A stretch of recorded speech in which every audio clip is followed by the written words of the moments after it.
The 10th story. Alibch, turning hermit, is taught by Rustico, a monk, to put the devil in hell, and being after brought away thence, becometh Nerbale his wife. Dionio, who had diligently hearkened to the queen's story, seeing that it was ended, and that it rested with him alone to tell, without awaiting commandment, smilingly began to speak as follows. Charming ladies, maybe you have never heard tell how one putteth the devil in hell. Wherefore, without much departing from the tenor of that whereof you have discoursed all this day, I will e'en tell it you. Belike, having learned it, you may catch the spirit thereof, and come to know that, albeit love sojourneth liefer in jocund palaces and luxurious chambers than in the hovels of the poor, yet none the less doth he whiles make his power felt midmost thick forests and rugged mountains, and in desert caverns, whereby it may be understood that all things are subject to his puissance. Footnote 202. Guadagnare l'anima lit. Gain the soul sin. Pith kernel substance. This passage is ambiguous and should perhaps be rendered catch the knack or trick or acquire the wish. To come, then, to the fact, I say that in the city of Capsa in Barbary there was aforetime a very rich man who, among his other children, had a fair and winsome young daughter by name Alibech. She, not being a Christian, and hearing many Christians who abode in the town mightily extol the Christian faith and the service of God, one day questioned one of them in what manner one might avail to serve God with the least hindrance.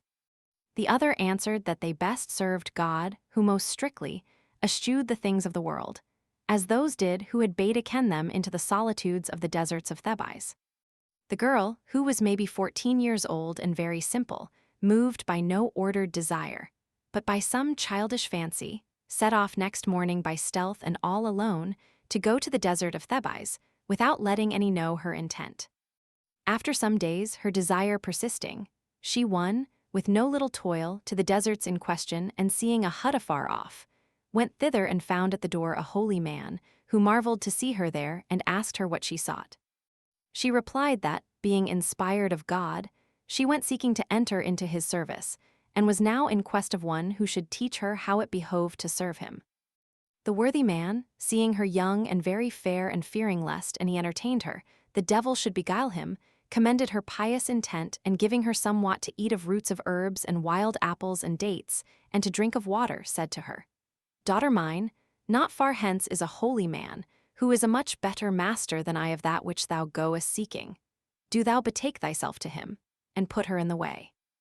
However, when she reached the man in question, she had of him the same answer, and faring farther, came to the cell of a young hermit, a very devout and good man, whose name was Rustico, and to whom she made the same request as she had done to the others. He, having a mind to make a trial of his own constancy, sent her not away, as the others had done, but received her into his cell, and the night being come, he made her a little bed of palm fronds, and bade her lie down to rest thereon. This done, temptations tarried not to give battle to his powers of resistance, and he, finding himself grossly deceived by these latter, turned tail, without awaiting many assaults, and confessed himself beaten.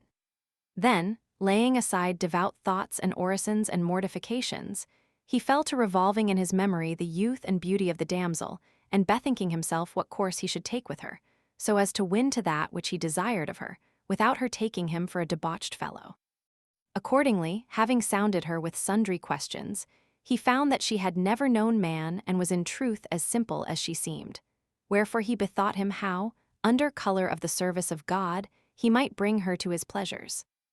In the first place, he showeth her with many words how great an enemy the devil was of God the Lord, and after gave her to understand that the most acceptable service that could be rendered to God was to put back the devil into hell, whereto he had condemned him. The girl asked him how this might be done, and he, Thou shalt soon know that, do thou but as thou shalt see me do. So saying, he proceeded to put off the few garments he had and abode stark naked, as likewise did the girl, whereupon he fell on his knees, as he would pray, and caused her abide over against himself. Footnote 203. The translators regret that the disuse into which magic has fallen makes it impossible to render the technicalities of that mysterious art into tolerable English. They have therefore found it necessary to insert several passages in the original Italian.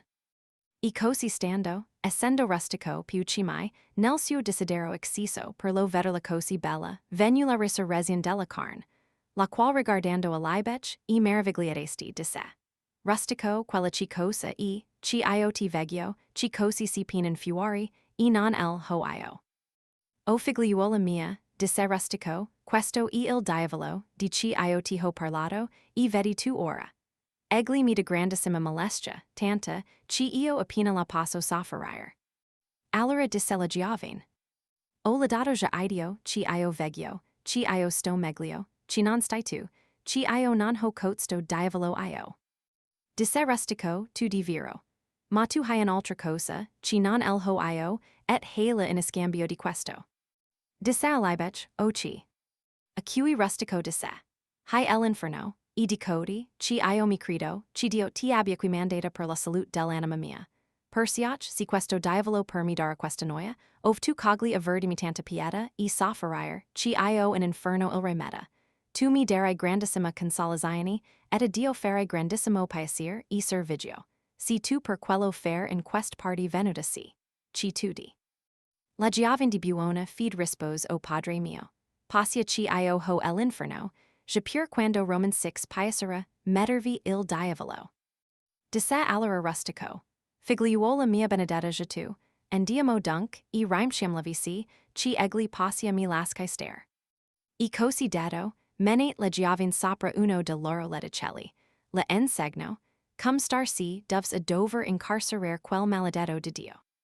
La Giovane, ci mai più non aveva in inferno messo diavolo alcuno, per la prima volta senti un poco di noia. Perché ella disse a rustico. Per certo, padre mio, mala cosa di esser questo diavolo, I veramente nimico di ideo ci ancora l'inferno, non ci altri duel quando, egli via dentro remesso. Disse rustico. Figliuola, egli non avera semper cosi. I per fare, ci questo non avenis, de se volt anzich di su il letisol si movicero, vi el remisero. Tantach per quella volta glai trasser si la superbia del capo, ci egli si stet volentieri in pace.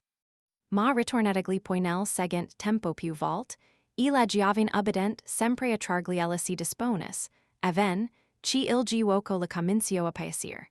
I commencio a dire a rustico.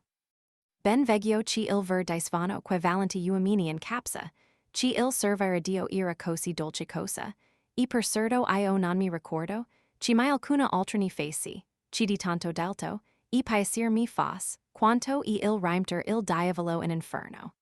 I persio giudico on altra persona ci ad altro ci a servire Dio attend, esser una bestia.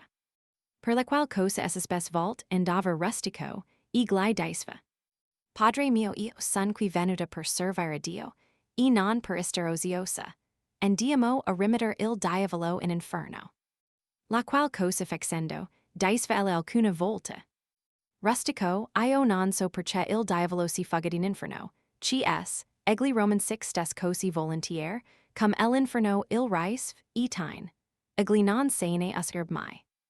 Cosi adunc invitando spesso la Giovane rustico, et al servigio di Dio confortandolo, si la bembegia del farsetto trata glai avia, ci egli a taler sentiva freddo, ci un altro sareb sudato. I persio egli incomincio a dire alla Giovane, ci il diavolo non era de gastiger, ni de rimter in inferno, si non quando egli per superbia levis il capo. I noi, per la grazia di Dio, ella biamo si esganato, ci egli priega ideo di starsi in pace. I cosi il quanto impose di silenzio alla Giovane.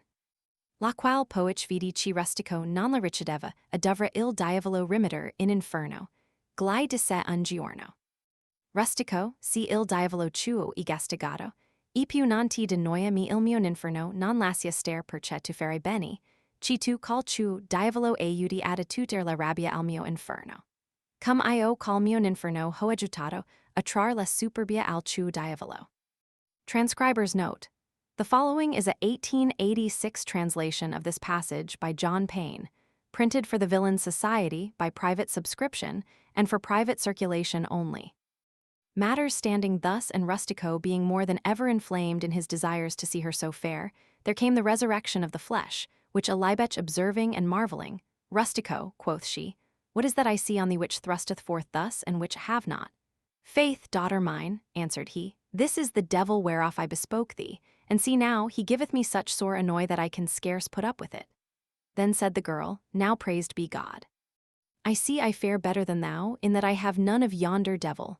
True, rejoined Rustico, but thou hast other what that I have not, and thou hast it instead of this. What is that? Asked a Libetch, and he, thou hast hell, and I tell thee methinketh God hath sent thee hither for my soul's health.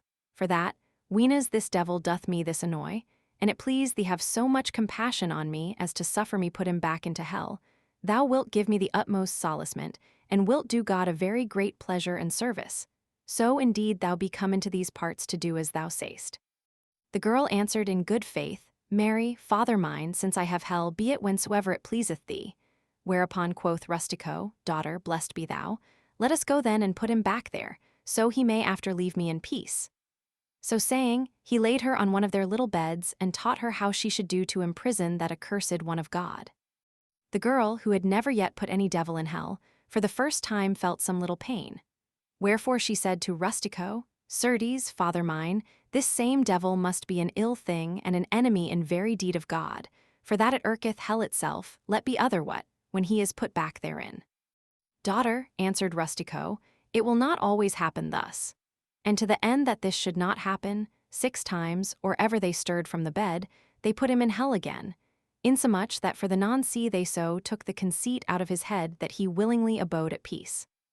But it returning to him again and again the ensuing days, and the obedient girl still lending herself to take it out of him, it befell that the sport began to please her, and she said to Rustico, I see now that those good people in Capsa spoke sooth, when they avouched that it was so sweet a thing to serve God. For certes, I remember me not to have ever done aught that afforded me such pleasance and delight as putting the devil in hell. Wherefore methinketh, that whoso applieth himself unto aught other than God his service is a fool. Accordingly she came oft times to Rustico and said to him, Father mine, I came here to serve God and not to abide idle, let us go put the devil in hell.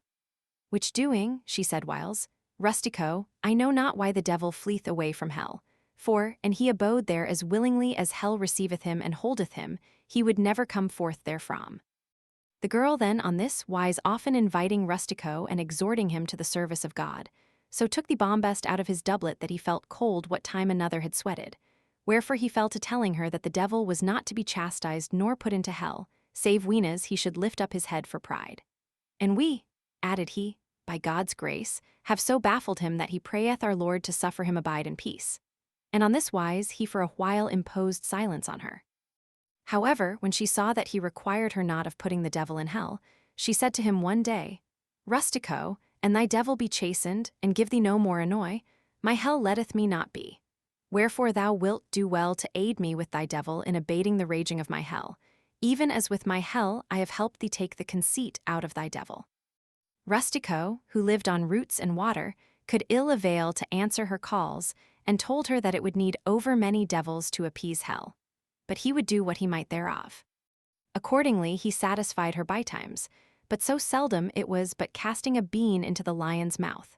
Whereas the girl, her seeming she served not God as diligently as she would fain have done, murmured somewhat.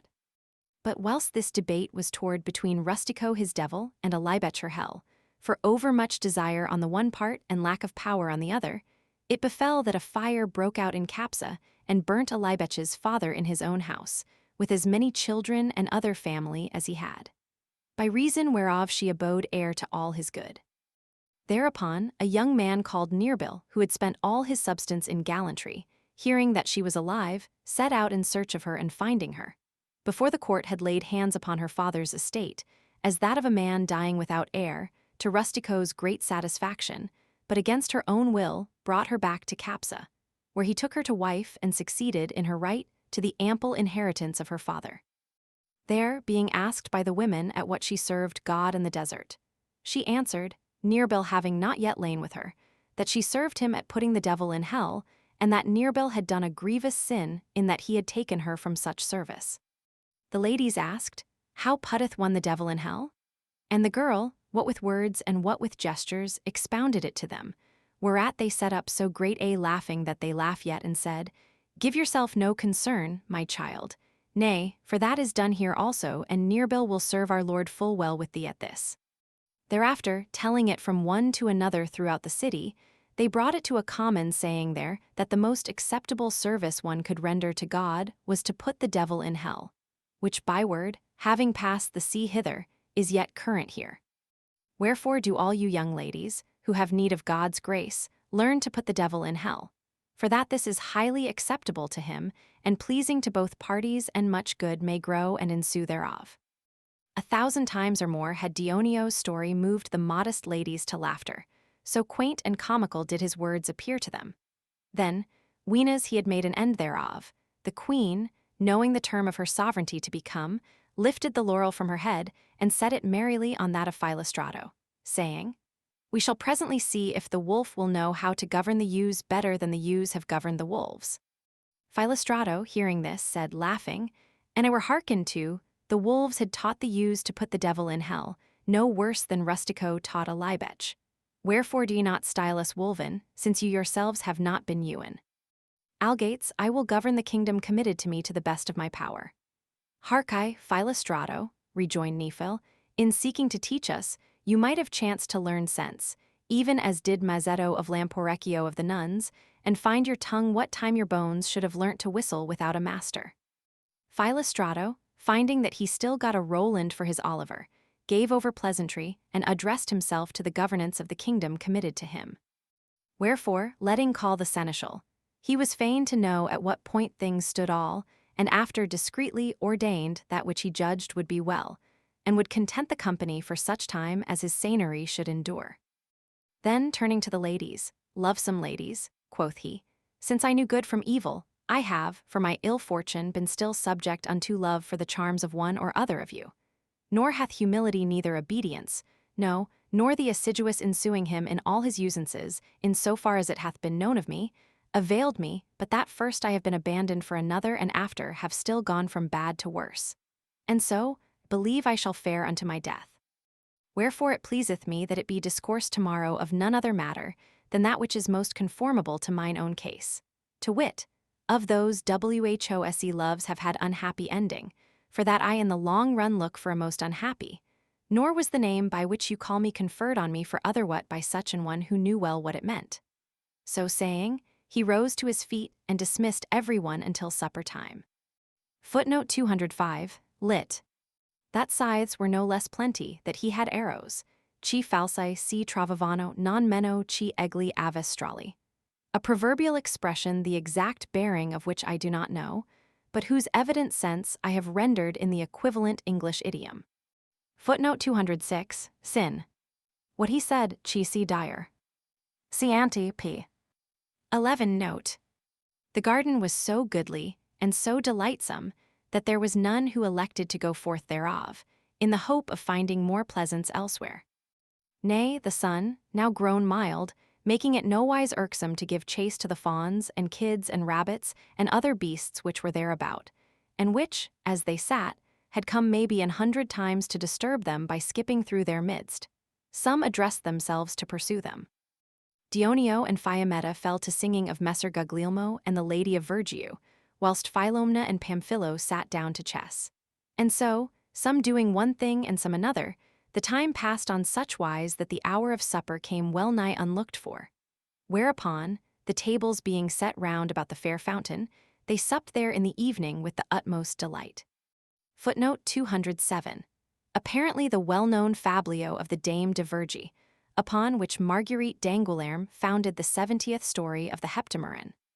As soon as the tables were taken away, Philostrato, not to depart from the course holden of those who had been queens before him, commanded Lauretta to lead up a dance and sing a song.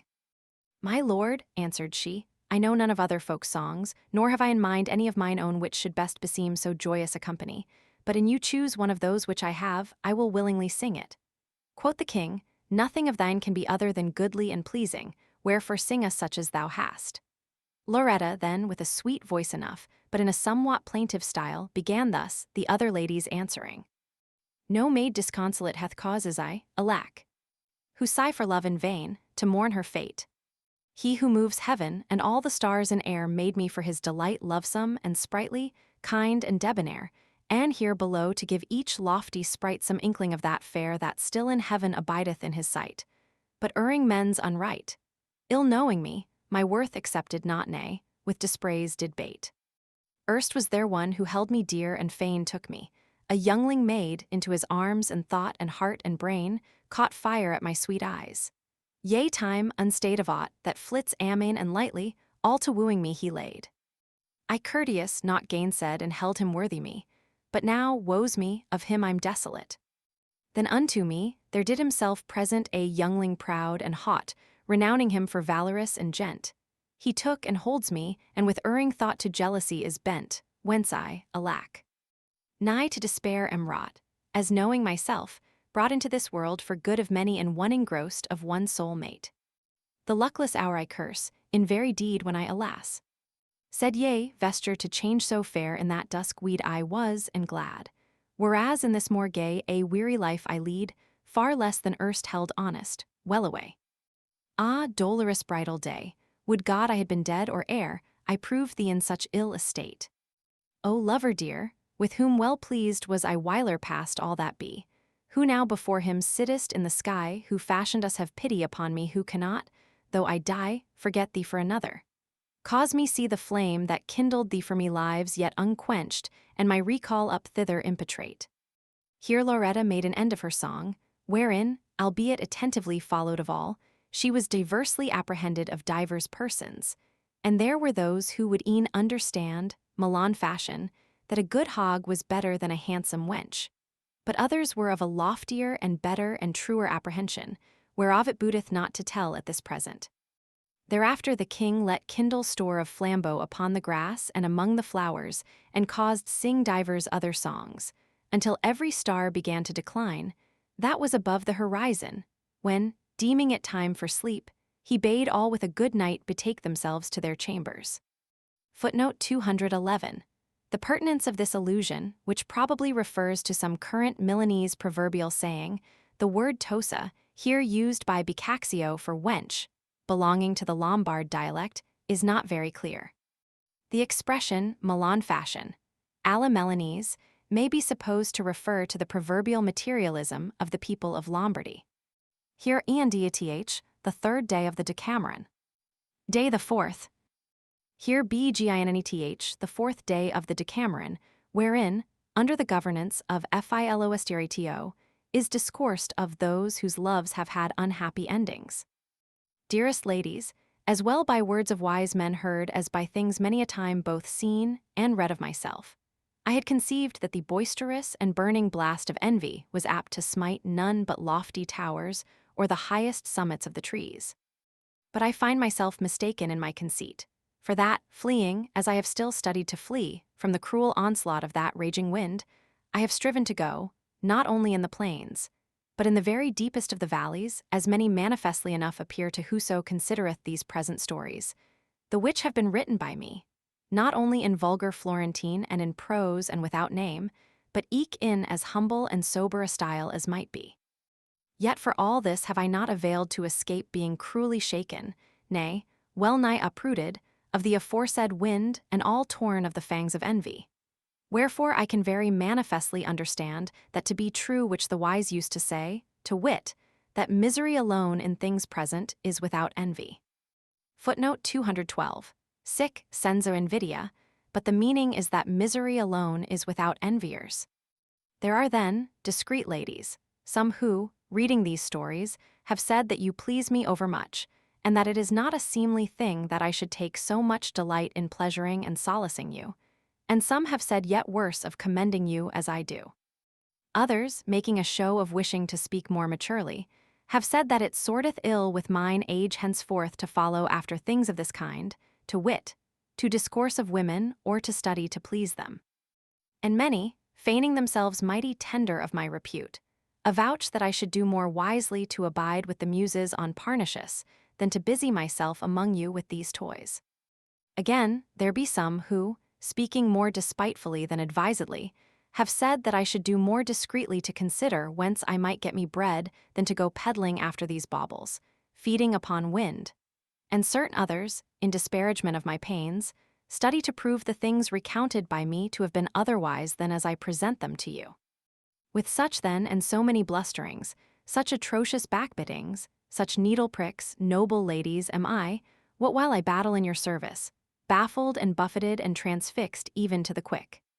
The which things, God knoweth, I hear and apprehend with an untroubled mind.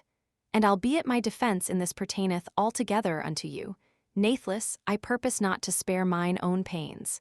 Nay, without answering so much as it might behove, I mean to rid mine ears of them with some slight rejoinder, and that without delay.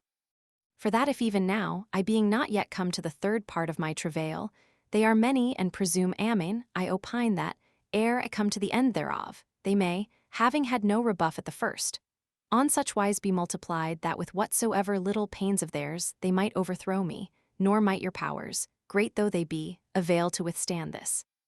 But ere I come to make answer to any of them, it pleaseth me, in mine own defense, to relate, not an entire story lest it should seem I would fain mingle mine own stories with those of so commendable a company as that which I have presented to you but a part of one, that so its very default may attest that it is none of those, and accordingly, speaking to my assailants, I say that in our city, a good while agone, there was a townsman, by name Filippo Balducci, a man of mean enough extraction, but rich and well addressed and versed in such matters as his condition comported.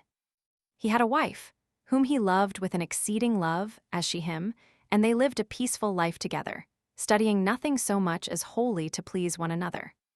In course of time it came to pass, as it cometh to pass of all, that the good lady departed this life, and left Filippo not of herself but one only son, begotten of him and maybe 2 years old. Filippo for the death of his lady abode as disconsolate as ever man might, having lost a beloved one, and seeing himself left alone and forlorn of that company which most he loved, he resolved to be no more of the world, but to give himself altogether to the service of God, and do the like with his little son. Wherefore, bestowing all his good for the love of God, he repaired without delay to the top of Mount Asinajo, where he took up his abode with his son in a little hut, and there living with him upon alms, in the practice of fasts and prayers, straitly guarded himself from discoursing whereas the boy was, of any temporal thing, neither suffered him see aught thereof, lest this should divert him from the service aforesaid, but still bespoke him of the glories of life eternal and of God and the saints, teaching him naught but pious orisons, and in this way of life he kept him many years, never suffering him go forth of the hermitage, nor showing him aught other than himself. Now the good man was used to come whiles into Florence, where being succored, according to his occasions, of the friends of God, he returned to his hut, and it chanced one day that, his son being now 18 years old and Filippo an old man, the lad asked him whither he went. Filippo told him, and the boy said, Father mine, you are now an old man and can ill endure fatigue. Why do you not whiles carry me to Florence and bring me to know the friends and devotees of God and yourself, to the end that I, who am young and better able to toil than you, may after, ween as it pleaseth you, go to Florence for our occasions, whilst you abide here. The worthy man, considering that his son was now grown to man's estate, and thinking him so inured to the service of God that the things of this world might thenceforth uneath allure him to themselves, said in himself, The lad saith well. And accordingly, having occasion to go thither, he carried him with him. There the youth, seeing the palaces, the houses, the churches, and all the other things whereof one seeth all the city full, began, as one who had never to his recollection beheld the like, to marvel amen, and questioned his father of many things what they were, and how they were called. Filippo told him, and he, hearing him, abode content and questioned of somewhat else. As they went thus, the son asking and the father answering, they encountered by chance a company of pretty and well-dressed young women, coming from a wedding, whom as soon as the young man saw, he asked his father what manner of things these were. My son, answered Filippo, cast your eyes on the ground and look not at them, for that they are an ill thing. Quoth the son, and how are they called? The father, not to awaken in the lad's mind a carnal appetite less than useful, would not name them by the proper name, to wit women, but said, They are called green geese. Whereupon, marvelous to relate, he who have never seen a woman and who recked not of palaces, nor oxen, nor horses, nor asses, nor moneys, nor of aught else he had seen, said suddenly, Father mine, I prithee get me one of these green geese.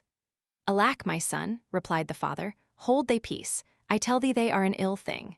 How? asked the youth. Are ill things then made after this fashion? And Filippo answered, Aye. Then said the son, I know not what you would say, nor why these are an ill thing. For my part, meseemeth I never yet saw aught goodly or pleasing as are these. They are fairer than the painted angels you have shown me whiles. For God's sake, and you reck of me, contrive that we may carry one of yonder green geese back with us up yonder, and I will give it to eat. Nay, answered the father, I will not. Thou knowest not whereon they feed. And he understood incontinent that nature was stronger than his wit, and repented him of having brought the youth to Florence. But I will have it suffice me to have told this much of the present story, and return to those for whose behoof I have related it. Some then of my censurers say that I do ill, young ladies, in studying overmuch to please you, and that you please me overmuch. Which things I do most openly confess, to wit, that you please me and that I study to please you, and I ask them if they marvel thereat, considering, let be the having known the dulcet kisses and amorous embracements and delightsome couplings that are of you, most sweet ladies.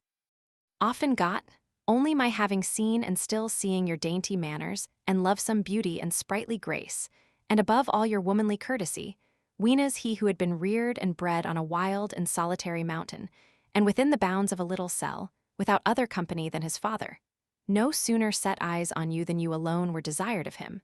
You alone sought, you alone followed with the eagerness of passion. Will they then blame me, backbite me, rend me with their tongues if I, whose body heaven created all apt to love you, I, who from my childhood vowed my soul to you, feeling the potency of the light of your eyes and the sweetness of your honeyed words and the flame enkindled by your piteous sighs if, I say, you please me or if I study to please you, seeing that you over all else pleased a hermitaling, a lad without understanding, nay, rather, a wild animal. Certes, it is only those, who, having neither sense nor cognizance of the pleasures and potency of natural affection, love you not nor desire to be loved of you, that chide me thus, and of these I reck little. As for those who go railing in at mine age, it would seem they know ill that, for all the leek hath a white head, the tail thereof is green. But to these, laying aside pleasantry, I answer that never, no, not to the extreme limit of my life, shall I repute it to myself for shame to seek to please those whom Guido Cavalcanti and Dante Alighieri, when already stricken in years, and Messer Sino de Pistoia, when a very old man, held in honor and whose approof was dear to them. And were it not to depart from the wonted usance of discourse, I would cite history in support, and show it to be all full of stories of ancient and noble men who in their ripest years have still above all studied to please the ladies, the whichen they know not, let them go learn. That I should abide with the muses on Parnassus, I confess to be good counsel. But since we can neither abide for ever with the muses, nor they with us, it is nothing blameworthy if, weenas it chanceth a man is parted from them, he take delight in seeing that which is like unto them. The muses are women, and albeit women may not avail to match with them, yet at first sight they have a semblance of them. Insomuch that, and they pleased me not for aught else, for this they should please me. More by token that women have aforetime been to me the occasion of composing 1,000 verses, whereas the muses never were to me the occasion of making any. They aided me, indeed, and showed me how to compose the verses in question, and peradventure, in the writing of these present things, all lowly though they be, they have come whiles to abide with me, in token maybe and honor of the likeness that women bear to them. Wherefore, in inditing these toys, I stray not so far from Mount Parnassus nor from the muses as many belike conceive. But what shall we say to those who have such compassion on my hunger, that they counsel me provide myself bread? Certes, I know not, save that, weenas I seek to imagine in myself what would be their answer, and I should of necessity beseech them thereof, to wit of bread methinketh they would reply, go seek it among thy fables. Indeed, aforetime poets have found more thereof among their fables than many a rich man among his treasures, and many, following after their fables, have caused their age to flourish. Whereas, on the contrary, many, in seeking to have more bread than they needed, have perished miserably. What more let them drive me forth, weenas I ask it of them, not that, God a mercy, I have yet need thereof, and even should need betide, I know with the Apostle Paul both how to abound and suffer need. Wherefore let none be more careful of me than I am of myself. For those who say that these things have not been such as I have here set them down, I would fain have them produce the originals. And in these latter accord not with that of which I write, I will confess their objection for just, and will study to amend myself. But till otherwhat than words appeareth, I will leave them to their opinion and follow mine own, saying of them that which they say of me. Footnote 217. I know both how to be abased, and I know how to abound. Everywhere and in all things I am instructed both to be full and to be hungry, both to abound and suffer need. Philippians Roman 4. 12. Wherefore, deeming that for the nonce I have answered enough, I say that, armed as I hope to be with God's aid and yours, gentlest ladies, and with fair patience, I will fare on with this that I have begun, turning my back to the wind aforesaid and letting it blow. For that I see not that aught can betide me other than that which betideth thin dust, the which a whirlwind, ween as it bloweth, either stirreth not from the earth, or, and it stir it, carrieth it aloft, and leaveth it oftentimes upon the heads of men, and upon the crowns of kings and emperors, nay, bytimes upon high palaces and lofty towers. Whence in it fall, it cannot go lower than the place wherefrom it was uplifted. And if ever with all my might I vowed myself to seek to please you in aught, now more than ever shall I address myself thereto. For that I know none can with reason say otherwhat than that I and others who love you do according to nature, whose laws to seek to gainstand demandeth overgreat strength, and oftentimes not only in vain, but to the exceeding hurt of whoso striveth to that end, is this strength employed. Such strength, I confess, I have not nor ever desired in this to have, and an I had it, I had liefer lend it to others than use it for myself. Wherefore, let the carpers be silent, and an they avail not to warm themselves. Let them live star-stricken and abiding in their delight sore, rather their corrupt appetites leave me to abide in mine for this brief life that is appointed me. But now, fair ladies, for that we have strayed enough, needs must we return whence we set out, and ensue the ordinance commenced. The sun had already banished every star from the sky, and had driven from the earth the humid vapors of the night, when Philostrato, rising, caused all his company arise, and with them betook himself to the fair garden, where they all proceeded to disport themselves, and the eating hour come, they dined whereas they had supped on the foregoing evening. Then, after having slept, what time the sun was at its highest, they seated themselves, after the wonted fashion, hard by the fair fountain, and Philostrato bade Fiametta give beginning to the story-telling. Whereupon, without awaiting further commandment, she began with womanly grace as follows. The first story. Tancred, Prince of Salerno, Slayeth his daughter's lover and sendeth her his heart in a bowl of gold.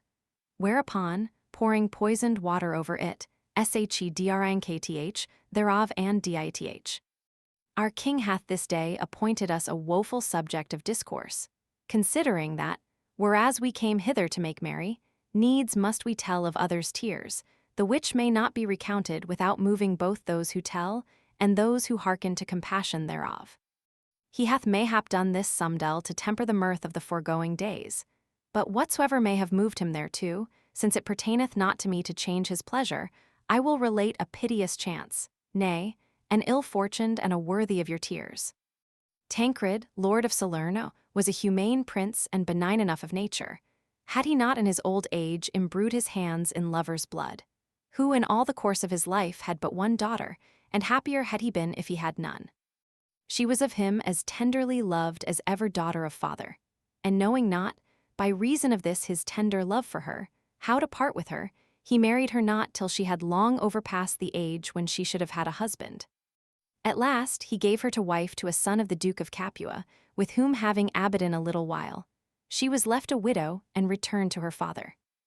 Now she was most fair of form and favor, as ever was woman, and young and sprightly, and learned perchance more than is required of a lady.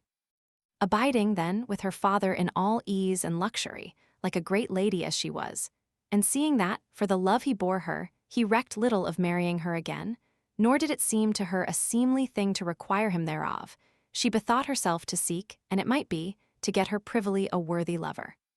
She saw men galore, gentle and simple, frequent her father's court, and considering the manners and fashions of many, a young serving man of her father's, Giscardo by name, a man of humble enough extraction, but nobler of worth and manners than whatsoever other, pleased her over all and of him, seeing him often. She became in secret ardently enamored, approving more and more his fashions every hour. Whilst the young man, who was no dullard, perceiving her liking for him, received her into his heart, on such wise that his mind was thereby diverted from well-nigh everything other than the love of her. Each then thus secretly tendering the other, the young lady, who desired nothing so much as to foregather with him, but had no mind to make anyone a confidant of her passion, bethought herself of a rare device to apprise him of the means. To wit, she wrote him a letter, wherein she showed him how he should do to foregather with her on the ensuing day, and placing it in the hollow of a cane, gave the letter jestingly to Guiscardo, saying, "Make thee a bellows thereof for thy serving maid, wherewith she may blow up the fire tonight." Guiscardo took the cane, and bethinking himself that she would not have given it him nor spoken thus, without some cause, took his leave and returned therewith to his lodging. There he examined the cane, and seeing it to be cleft, opened it and found therein the letter, which having read and well apprehended that which he had to do, he was the joyfullest man alive, and set about taking order how he might go to her, according to the fashion appointed him of her. There was, beside the prince's palace, a grotto hewn out of the rock and made in days long agone, and to this grotto some little light was given by a tunnel by art wrought in the mountain, which latter, for that the grotto was abandoned, was well nigh blocked at its mouth with briars and weeds that had overgrown it. Into this grotto one might go by a privy stair, which was in one of the ground floor rooms of the lady's apartment in the palace, and which was shut in by a very strong door. This stair was so out of all folks' minds, for that it had been unused from time immemorial, that well nigh none remembered it to be there. But love, to whose eyes there is nothing so secret but it winneth, had recalled it to the memory of the enamored lady, who, that none should get wind of the matter, had labored sore many days with such tools as she might command, ere she could make shift to open the door. Then, going down alone thereby into the grotto and seeing the tunnel, she sent to bid Guiscardo study to come to her thereby, and acquainted him with the height which her seemed should be from the mouth thereof to the ground.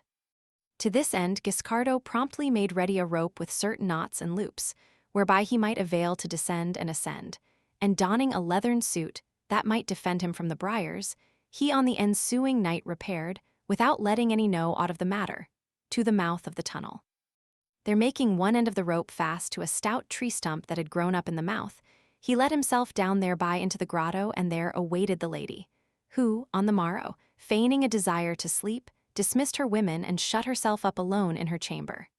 Then, opening the privy door, she descended into the grotto, where she found Guiscardo. They greeted one another with marvelous joy and betook themselves to her chamber, where they abode great part of the day in the utmost delight. And after they had taken order together for the discreet conduct of their loves, so they might abide secret, Guiscardo returned to the grotto, whilst she shut the privy door and went forth to her women. The night come, Guiscardo climbed up by his rope to the mouth of the tunnel and issuing forth whence he had entered in, returned to his lodging. And having learned this road, he in process of time returned many times thereafter.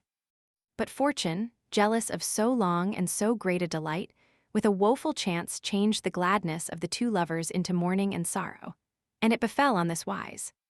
Tancred was wont to come bytimes all alone into his daughter's chamber, and there abide with her, and converse a while, and after go away. Accordingly, one day after dinner, he came thither, what time the lady, whose name was Gismonda, was in a garden of hers with all her women, and willing not to take her from her diversion, he entered her chamber, without being seen or heard of any. Finding the windows closed and the curtains let down over the bed, he sat down in a corner on a hassock at the bedfoot and leant his head against the bed. Then, drawing the curtain over himself, as if he had studied to hide himself there, he fell asleep. As he slept thus, Gismonda, who, as ill chance would have it, had appointed her lover to come thither that day, softly entered the chamber, leaving her women in the garden, and having shut herself in, without perceiving that there was some one there, opened the secret door to Guiscardo, who awaited her. They straightway betook themselves to bed, as of their wont, and what while they sported and solaced themselves together, it befell that Tancred awoke and heard and saw that which Guiscardo and his daughter did. Whereat beyond measure grieved, at first he would have cried out at them, But after bethought himself to keep silence and abide, and he might, hidden, so with more secrecy and less shame to himself, he might avail to do that which had already occurred to his mind. The two lovers abode a great while together, according to their usance, without observing Tancred, and coming down from the bed, ween as it seemed to them time, Guiscardo returned to the grotto, and she departed the chamber. Whereupon Tancred, for all he was an old man, let himself down into the garden by a window and returned, unseen of any, to his own chamber, sorrowful unto death. That same night, at the time of the first sleep, Guiscardo, by his orders, was seized by two men as he came forth of the tunnel, and carried secretly, trussed as he was in his suit of leather, to Tancred, who, ween as he saw him, said, well nigh weeping, Guiscardo, my kindness to thee merited not the outrage and the shame thou hast done me in mine own flesh and blood, as I have this day seen with my very eyes. Whereto Guiscardo answered nothing but this: love can far more than either you or I. Tancred then commanded that he should be kept secretly under guard, and in one of the chambers of the palace, and so was it done. On the morrow, having meanwhile revolved in himself many and divers devices, he betook himself, after eating, as of his wont, to his daughter's chamber, and sending for the lady, who as yet knew nothing of these things, shut himself up with her, and proceeded, with tears in his eyes, to bespeak her thus: Gismonda, meseemed I knew thy virtue and thine honesty, nor might it ever have occurred to my mind, though it were told me, had I not seen it with mine own eyes, that thou wouldst, even so much as in thought, have abandoned thyself to any man, except he were thy husband. Wherefore in this scant remnant of life that my eld reserveth unto me, I shall still abide sorrowful, remembering me of this.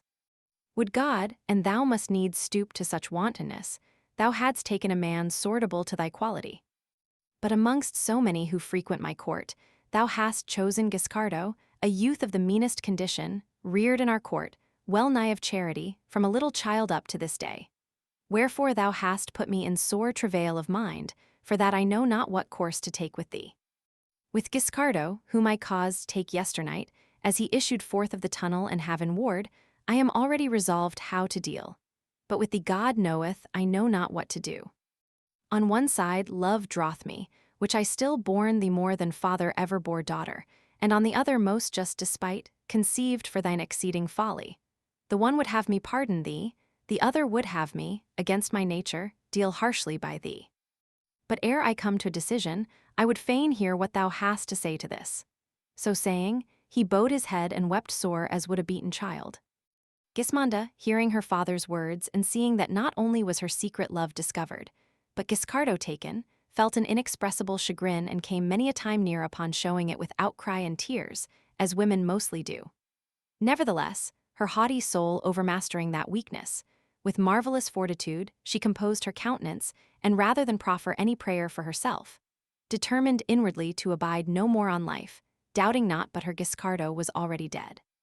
Wherefore, not as a woman rebuked and woeful for her default, but as one undaunted and valiant, with dry eyes and face open and nowise troubled, she thus bespoke her father: Tancred, I purpose neither to deny nor to entreat, for that the one would profit me nothing, nor would I have the other avail me.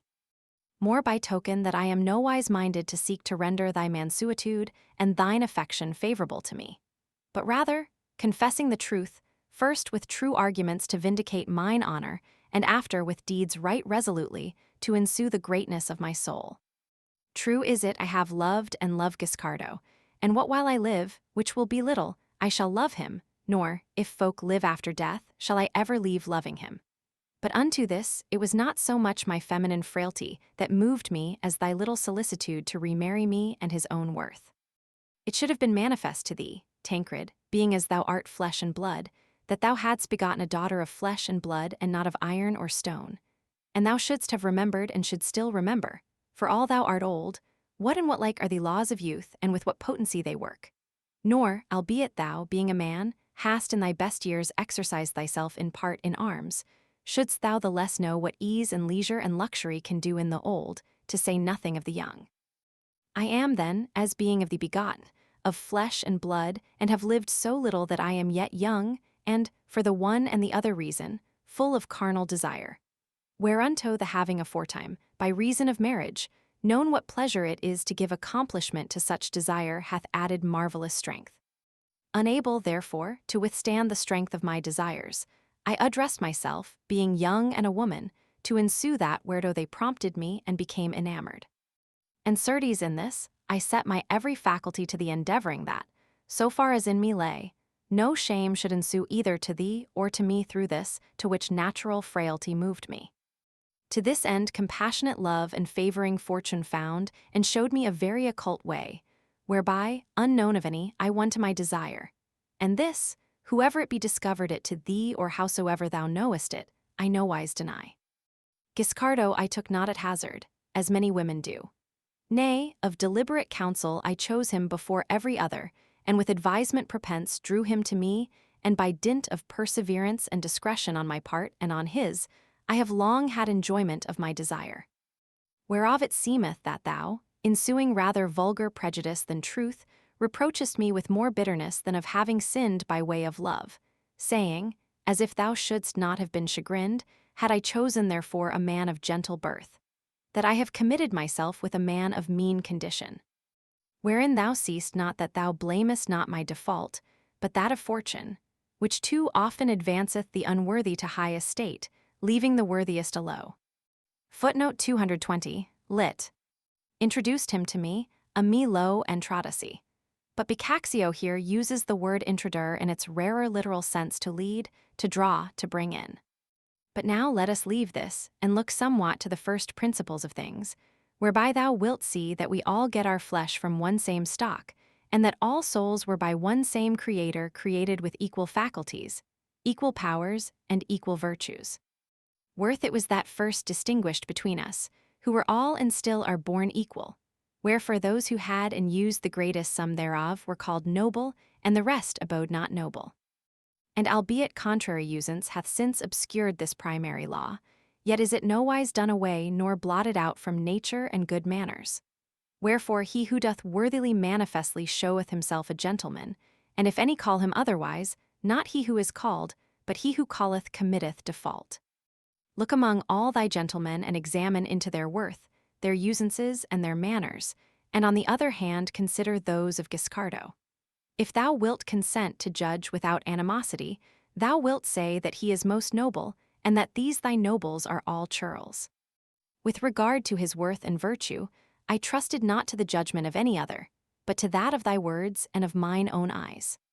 Whoever so commended him, as thou didst in all those praiseworthy things, wherefore a man of worth should be commended. And certes not without reason. For, if mine eyes deceived me not, there was no praise given him of the which I saw him not justify by deeds, and that more admirably than thy words availed to express. And even had I suffered any deceit in this, it is by thyself I should have been deceived.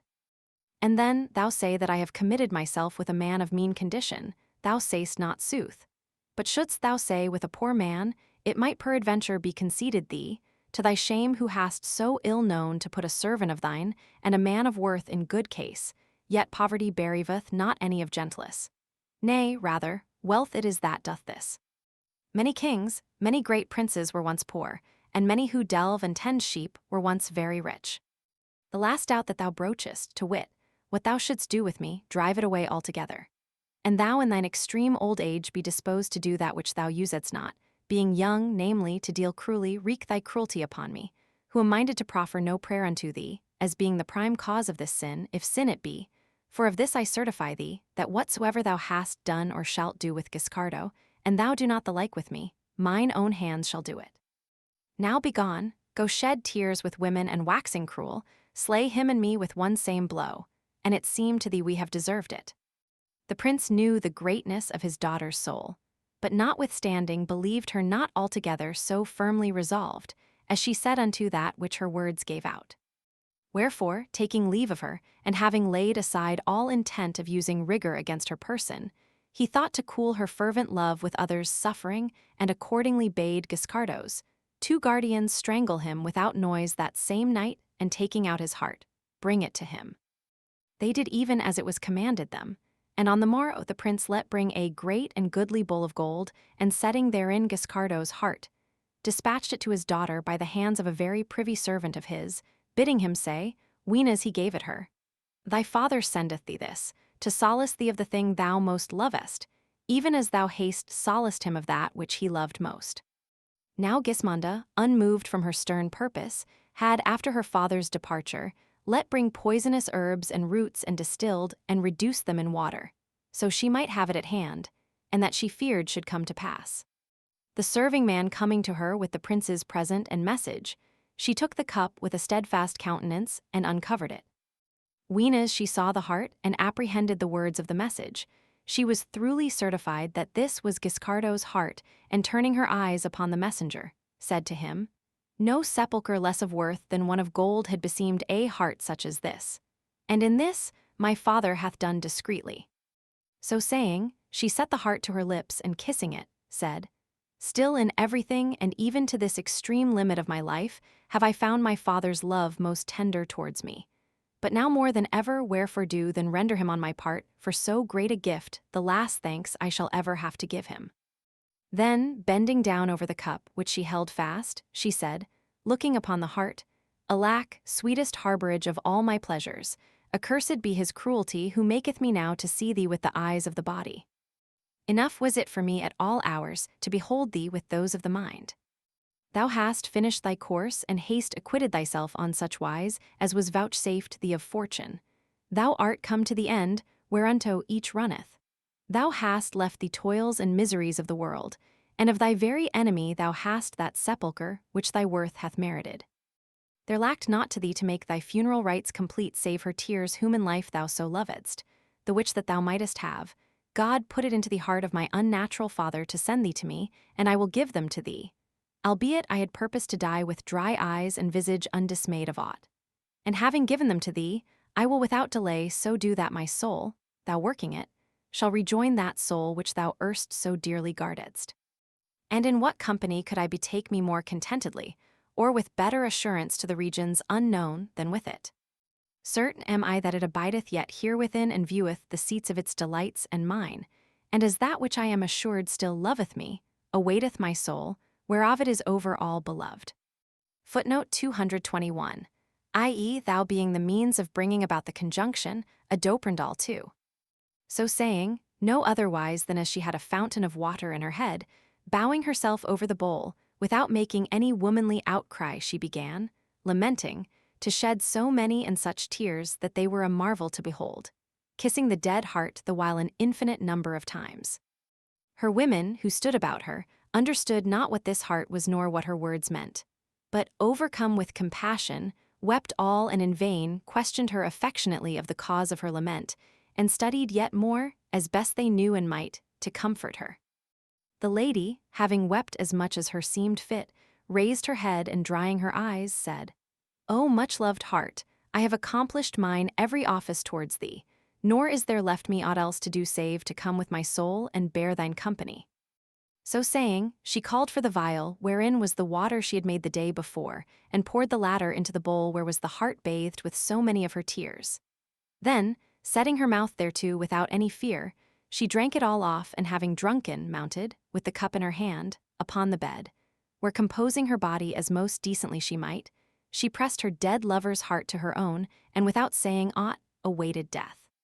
Her women, seeing and hearing all this, albeit they knew not what water this was she had drunken, had sent to tell Tancred everything, and he, fearing that which came to pass, came quickly down into his daughter's chamber, where he arrived what time she laid herself on her bed, and addressed himself too late to comfort her with soft words, but seeing the extremity wherein she was, he fell a-weeping grievously.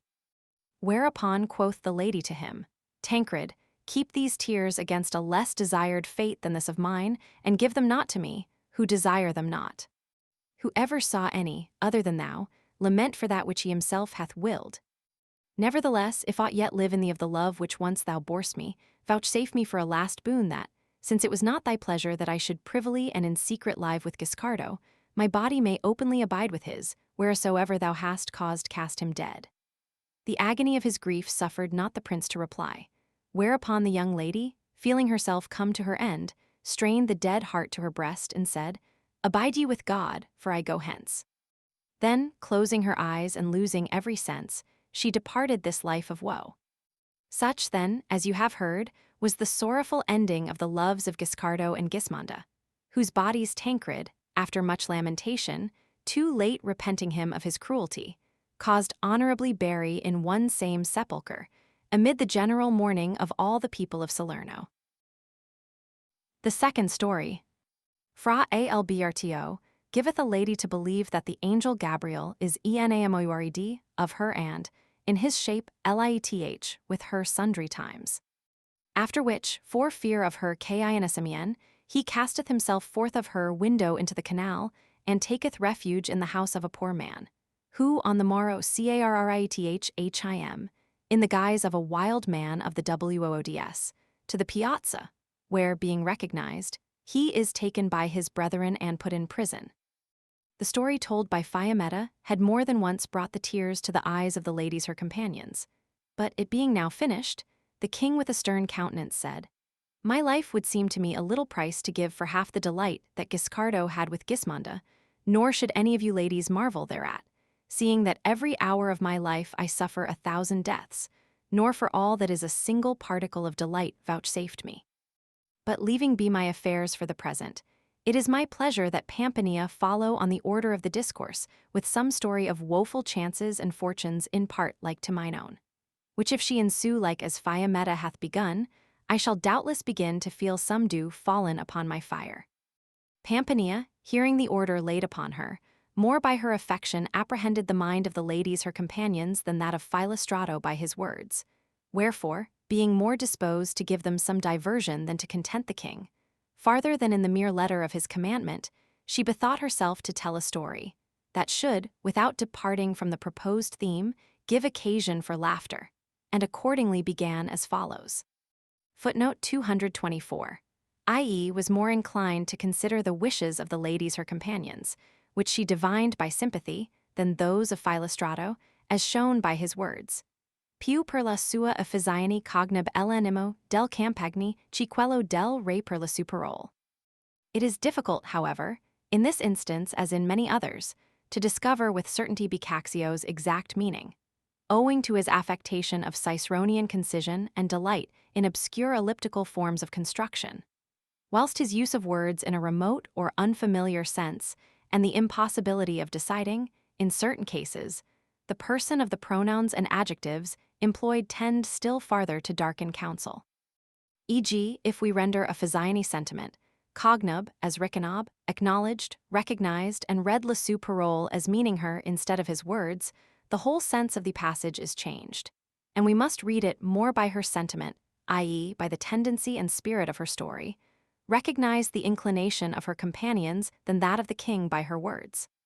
I have commented thus at large on this passage, in order to give my readers some idea of the difficulties which at every page beset the translator of the Decameron, and which make Boccaccio perhaps the most troublesome of all authors to render into representative English. The vulgar have a proverb to the effect that he who is not, and is held good may do ill, and it is not believed of him. The which affordeth me ample matter for discourse upon that which hath been proposed to me, and at the same time to show what and how great is the hypocrisy of the clergy, who, with garments long and wide and faces paled by art and voices humble and meek to solicit the folk, but exceeding loud and fierce to rebuke in others their own vices, pretend that themselves by taking and others by giving to them come to salvation, and to boot, not as men who have, like ourselves, to purchase paradise, but as in a manner they were possessors and lords thereof, assign unto each who dieth, according to the sum of the moneys left them by him, a more or less excellent place there, studying thus to deceive first themselves, and they believe as they say, and after those who put faith for that matter in their words. Anent whom, were it permitted me to discover as much as it behoved, I would quickly make clear to many simple folk that which they keep hidden under those huge wide gowns of theirs. But would God it might betide them all of their cozening tricks, as it betided a certain minor friar, and he no youngling, but held one of the first casuists in Venice, of whom it especially pleaseth me to tell you, so as peradventure somewhat to cheer your hearts, that are full of compassion for the death of Gismonda, with laughter and pleasance. Footnote 225, lit. Of those who was held of the greatest casuists, di quelli cida maggior cassasi, era tenuto. This is another very obscure passage. The meaning of the word cassasi is unknown, and we can only guess it to be a dialectic, probably Venetian, corruption of the word casisti, casuists. The Giuntu addition separates the word thus, cassi, making C a mere corroborative prefix to era. But I do not see how the alteration helps us, the word cas, chests, boxes being apparently meaningless in this connection. There was, then, noble ladies in Imola, a man of wicked and corrupt life, who was called Berto della Massa, and whose lewd fashions, being well known of the Imolese, had brought him into such ill savor with them that there was none in the town who would credit him, even when he said sooth. Wherefore, seeing that his shifts might no longer stand him in stead there, he removed in desperation to Venice, the receptacle of every kind of trash, thinking to find there new means of carrying on his wicked practices. There, as if conscience-stricken for the evil deeds done by him in the past, feigning himself overcome with the utmost humility and waxing devouter than any man alive, he went and turned minor friar and styled himself Fra Alberto de Imola, in which habit he proceeded to lead, to all appearance, a very austere life, greatly commending abstinence and mortification, and never eating flesh nor drinking wine, weenas he had not thereof that which was to his liking. In short, scarce was anywhere of him when from a thief, a pimp, a forger, a manslayer, he suddenly became a great preacher, without having for all that forsworn the vices aforesaid, weenas he might secretly put them in practice. Moreover, becoming a priest, he would still, weenas he celebrated mass at the altar, and he were seen of many, beweep our Saviour's passion, as one whom tares cost little, weenas he willed it. Brief, what with his preachings and his tears, he contrived on such wise to inveigle the Venetians that he was trusty and depository of well-nigh every will made in the town and guardian of folks' moneys, besides being confessor and counselor of the most part of the men and women of the place. And doing thus, from wolf he was become shepherd, and the fame of his sanctity was far greater in those parts than ever was that of St. Francis at Assisi. It chanced one day that a vain, simple young lady, by name Madame Lycetta de Caquirino, wife of a great merchant who was gone with the galleys into Flanders, came with other ladies to confess to this same holy friar, at whose feet kneeling, and having, like a true daughter of Venice as she was, where the women are all feather-brained, told him part of her affairs. She was asked of him if she had a lover. Whereto she answered with an offended air, "Good lack, Sir Friar, have you no eyes in your head? Seem my charms to you, such as those of yonder others? I might have lovers and to spare, and I would, but my beauties are not for this one nor that. How many women do you see whose charms are such as mine, who would be fair in paradise?" Brief, she said so many things of this beauty of hers that it was a weariness to hear. Fra Alberto incontinent perceived that she savored of folly, and him seeming she was a fit soil for his tools, he fell suddenly and beyond measure in love with her. But reserving blandishments for a more convenient season, he proceeded, for the nonce, so he might show himself a holy man, to rebuke her and tell her that this was vainglory, and so forth. The lady told him he was an ass and knew not what one beauty was more than another, whereupon he, unwilling to vex her overmuch, took her confession and let her go away with the others. Footnote 226, Venetian contraction of casa, house. De Caquirino, of the Quirino house or family. He let some days pass, then, taking with him a trusty companion of his, he repaired to Madame Lycetta's house, and withdrawing with her into a room apart, where none might see him, he fell on his knees before her and said, "Madam, I pray you for God's sake pardon me that which I said to you last Sunday, weenas you bespoke me of your beauty, for that the following night I was so cruelly chastised there, that I have not since been able to rise from my bed till today." Quoth Mistress Featherbrain, "And who chastised you thus?" "I will tell you," replied the monk. "Being that night at my orisons, as I still used to be, I saw of a sudden a great light in my cell, and ere I could turn me to see what it might be, I beheld over against me a very fair youth with a stout cudgel in his hand, who took me by the gown, and dragging me to my feet, gave me such a drubbing that he broke every bone in my body.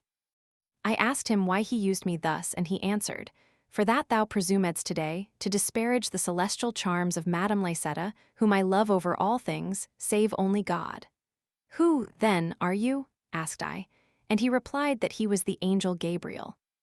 'O my lord,' said I pray you pardon me,' and he, 'So be it. Pardon thee on condition that thou go to her, as first thou mayst, and get her pardon. But if she pardons thee not, I will return to thee and give thee such a bout of it that I will make thee a woeful man for all the time thou shalt live here below.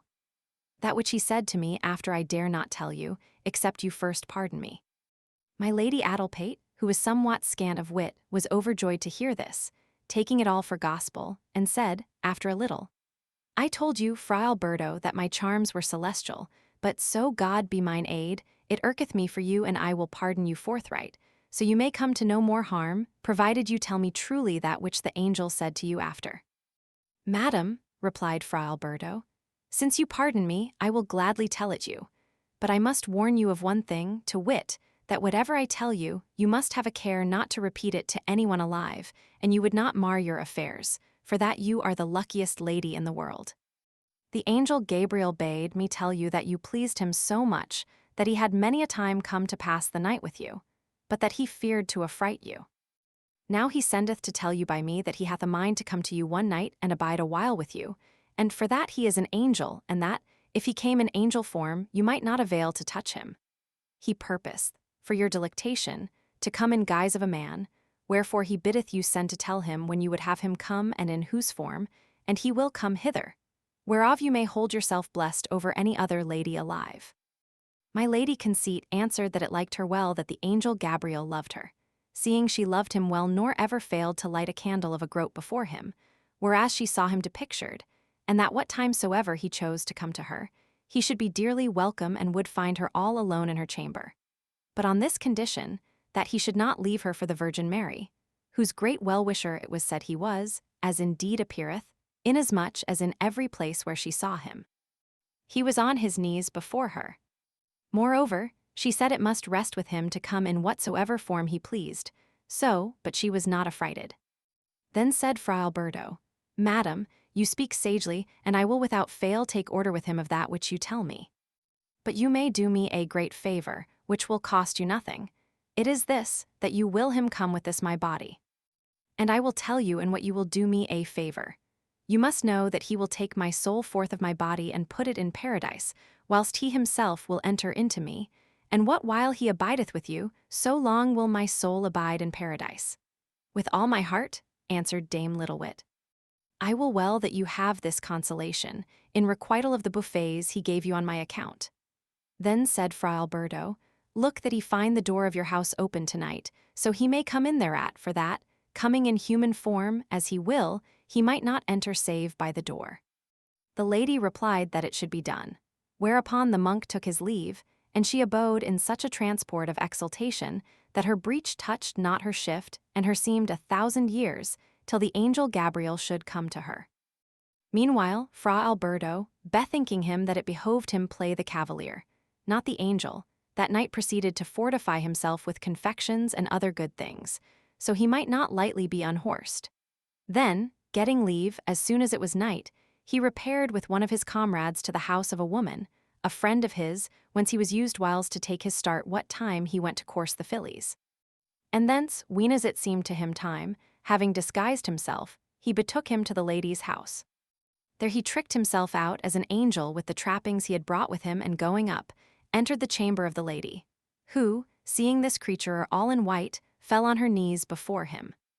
The angel blessed her, and raising her to her feet, signed to her to go to bed, which she, studious to obey, promptly did, and the angel after lay down with his devotee. Now Fra Alberto was a personable man of his body, and a lusty and excellent well set up on his legs. Wherefore, finding himself in bed with Madame Laicetta, who was young and dainty, he showed himself another guest bedfellow than her husband, and many a time that night took flight without wings, whereof she avowed herself exceeding content. And eke he told her many things of the glories of heaven. Then, the day drawing near, after taking order for his return, he made off with his trappings and returned to his comrade, whom the good woman of the house had meanwhile borne amicable company, lest he should get a fright, lying alone. As for the lady, no sooner had she dined than, taking her waiting woman with her, she betook herself to Fra Alberto and gave him news of the angel Gabriel, telling him that which she had heard from him of the glories of life eternal, and how he was made, and adding to boot marvelous stories of her own invention. Madam, said he, I know not how you fared with him. I only know that yesternight, weenas he came to me, and I did your message to him. He suddenly transported my soul amongst such a multitude of roses and other flowers that never was the like thereof seen here below. And I abode in one of the most delightsome places that was I until the morning. But what became of my body meanwhile I know not. Do I not tell you? Answered the lady. Your body lay all night in mine arms with the angel Gabriel.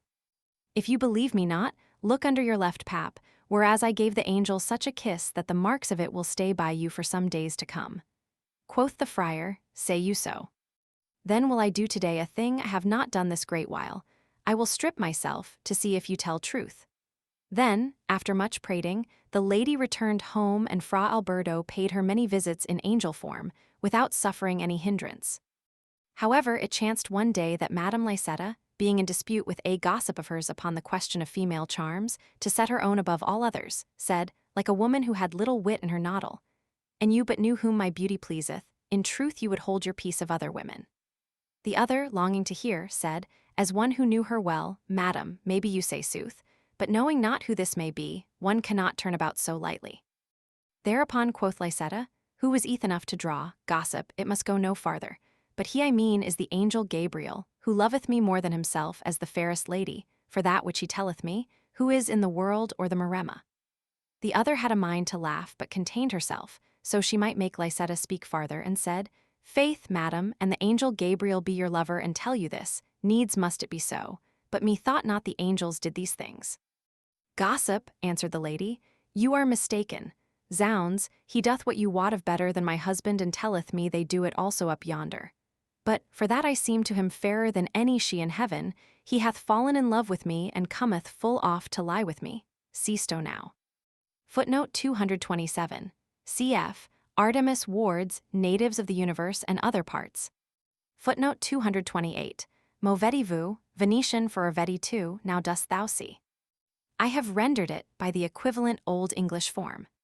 The gossip, to whom it seemed 1,000 years, till she should be whereas she might repeat these things, took her leave of Madame Lysetta, and forgathering at an entertainment with a great company of ladies, orderly recounted to them the whole story. They told it again to their husbands and other ladies, and these to yet others, and so in less than 2 days Venice was all full of it.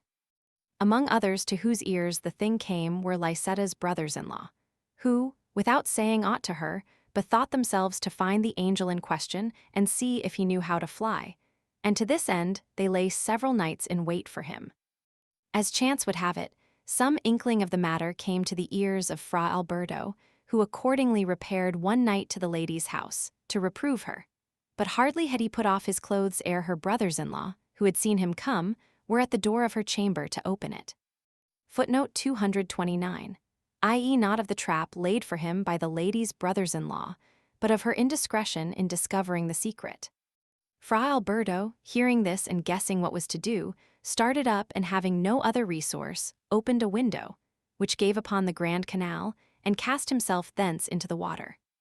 The canal was deep there, and he could swim well, so that he did himself no hurt, but made his way to the opposite bank, and hastily entering a house that stood open there, besought a poor man, whom he found within, to save his life for the love of God, telling him a tale of his own fashion, to explain how he came there at that hour and naked.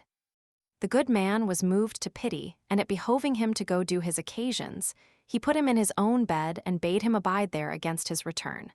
Then, locking him in, he went about his affairs. Meanwhile, the lady's brothers-in-law entered her chamber and found that the angel Gabriel had flown, leaving his wings there. Whereupon, seeing themselves baffled, they gave her all manner hard words and ultimately made off to their own house with the angel's trappings, leaving her disconsolate. Broad day come, the good man with whom Fra Alberto had taken refuge, being on the Rialto, heard how the angel Gabriel had gone that night to lie with Madame Lysetta, and being surprised by her kinsmen, had cast himself for fear into the canal, nor was it known what was come of him, and concluded forthright that this was he whom he had at home. Accordingly, he returned thither, and recognizing the monk, found means, after much parley, to make him fetch him 50 ducats, and he would not have him give him up to the lady's kinsmen. Having got the money and Fra Alberto offering to depart thence, the good man said to him, there is no way of escape for you, and it be not one that I will tell you. We hold today a festival, wherein one bringeth a man clad bare fashion, and another one accoutred as a wild man of the woods and what not else, some one thing and some another, and there is a hunt held in St. Mark's Place, which finished, the festival is at an end, and after each goeth whither it pleaseth him with him whom he hath brought. And you will have me lead you thither, after one or other of these fashions. I can after carry you whither you please, ere it be spied out that you are here. Else I know not how you are to get away, without being recognized, for the lady's kinsmen, concluding that you must be somewhere hereabout, have set a watch for you on all sides. Hard as it seemed to Fra Alberto to go on such wise, nevertheless, of the fear he had of the lady's kinsmen, he resigned himself thereto, and told his host whither he would be carried, leaving the manor to him. Accordingly, the other, having smeared him all over with honey and covered him with down, clapped a chain about his neck and a mask on his face. Then giving him a great staff in on hand, and in the other 2 great dogs which he had fetched from the shambles, he dispatched one to the Rialto to make public proclamation that whoso would see the angel Gabriel should repair to St. Mark's Place. And this was Venetian loyalty. This done, after a while he brought him forth, and setting him before himself, went holding him by the chain behind, to the no small clamor of the folk, who said all, "What be this? What be this?" till he came to the place, where, what with those who had followed after them and those who, hearing the proclamation, were come thither from the Rialto, were folk without end. There he tied his wild man to a column in a raised and high place, making a show of awaiting the hunt, whilst the flies and gads gave the monk exceeding annoy, for that he was besmeared with honey. But when he saw the place well filled, making as he would unchain his wild man, he pulled off Fra Alberto's mask and said, "Gentlemen, since the bear cometh not and there is no hunt toward I purpose, so you may not become in vain, that you shall see the angel Gabriel, who cometh down from heaven to earth annats, to comfort the Venetian ladies." Footnote 230, Ci sequel, Venetian for ci sia quella cosa, what is this thing? No sooner was the mask off than Fra Alberto was incontinent recognized of all, who raised a general outcry against him, giving him the scurviest words, and the soundest rating was ever given a canting knave. Moreover, they cast in his face, one this kind of filth and another that, and so they baited him a great while, till the news came by chance to his brethren, whereupon 6 of them sallied forth, and coming thither, unchained him and threw a gown over him. Then, with a general hue and cry behind them, they carried him off to the convent, where it is believed he died in prison, after a wretched life. Thus then did this fellow, held good and doing ill, without it being believed, dare to feign himself the angel Gabriel, and after being turned into a wild man of the woods and put to shame, as he deserved, bewailed, when too late, the sins he had committed. God grant it happened thus to all other knaves of his fashion. The third story. 3 young men love 3 sisters and flee with them into Crete, where the eldest sister for jealousy, slayth her lover. The second, yielding herself to the Duke of Crete, saveth her sister from death, whereupon her own lover slayeth her and fleth with the eldest sister. Meanwhile the third lover and the youngest sister are accused of the new murder and being taken, confess it. Then, for fear of death, they corrupt their keepers with money and flee to Rhodes, where they die in poverty.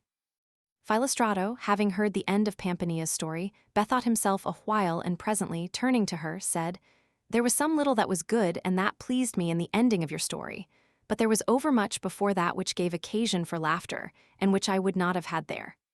Then, turning to Loretta, "Lady," said he, "ensue you with a better, and it may be." Quoth she laughing, "You are too cruel towards lovers, and you desire of them only an ill end. But to obey you, I will tell a story of 3 who all ended equally ill, having had scant enjoyment of their loves." So saying, she began thus.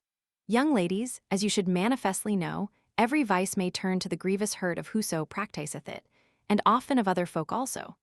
But of all others that which with the slackest rein carrieth us away to our peril, meseemeth is anger, which is none other what than a sudden and unconsidered emotion, aroused by an affront suffered, and which, banishing all reason and overclouding the eyes of the understanding with darkness, kindleth the soul to the hottest fury. And although this often cometh to pass in men, and more in one than in another, yet hath it been seen aforetime to work greater mischiefs in women. For that it is lightlier enkindled in these latter, and burneth in them with a fiercer flame, and urgeth them with less restraint. Nor is this to be marveled at, for that, and we choose to consider, we may see that fire, of its nature, catcheth quicklier to light and delicate things than to those which are denser and more ponderous.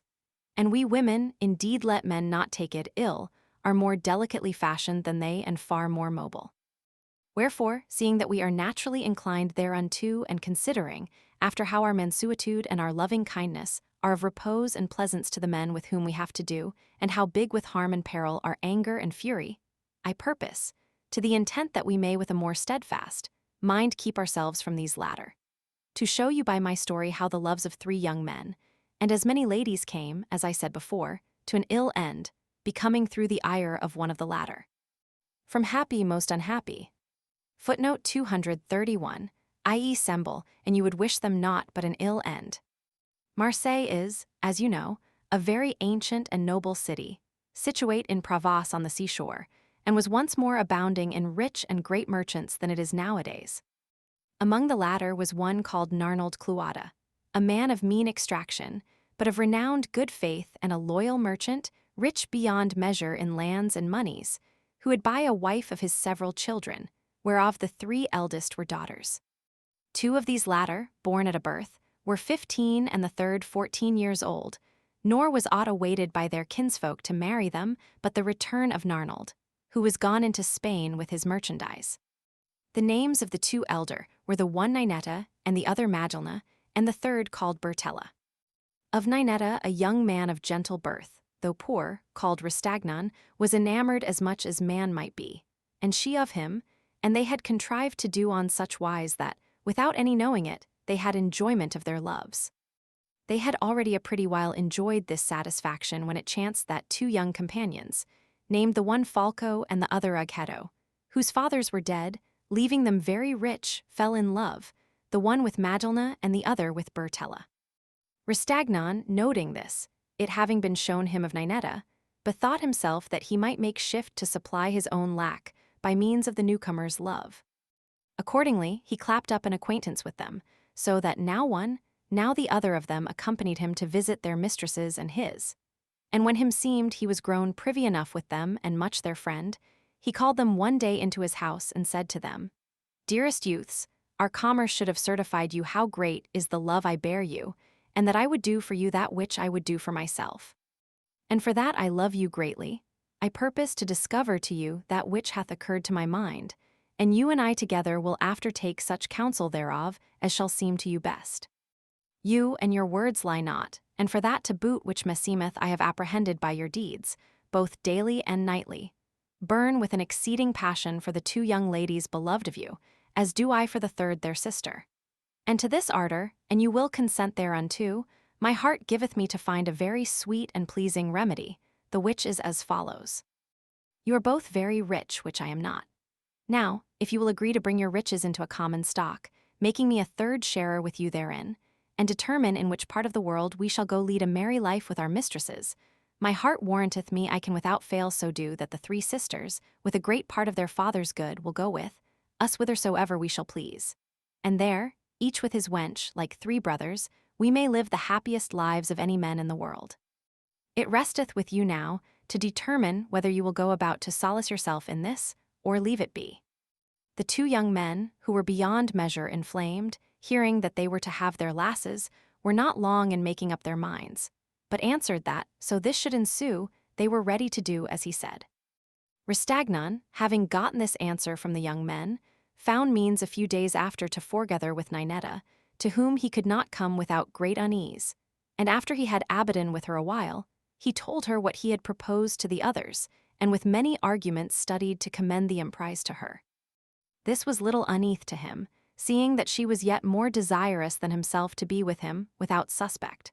Wherefore she answered him frankly that it liked her well, and that her sisters would do whatever she wished, especially in this, and bade him make ready everything needful therefore as quickly as he might. Ristagnan accordingly returned to the 2 young men, who still importuned him amain to do that whereof he had bespoken them, and told them that, so far as concerned their mistresses, the matter was settled. Then, having determined among themselves to go to Crete, they sold certain lands they had, under color of meaning to go a-trading with the price, and having made money of all their other goods, bought a light brigantine and secretly equipped it to the utmost advantage. Meanwhile, Ninetta, who well enough knew her sister's mind, with soft words inflamed them with such a liking for the venture that them seemed they might not live to see the thing accomplished. Accordingly, the night come when they were to go aboard the brigantine, the three sisters opened a great coffer of their father's, and taking thence a vast quantity of money and jewels, stole out of the house, according to the given order. They found their gallants awaiting them, and going straightway all aboard the brigantine, they thrust the oars into the water and put out to sea nor rested, till they came, on the following evening, to Genoa, where the new lovers for the first time took ease and joyance of their loves.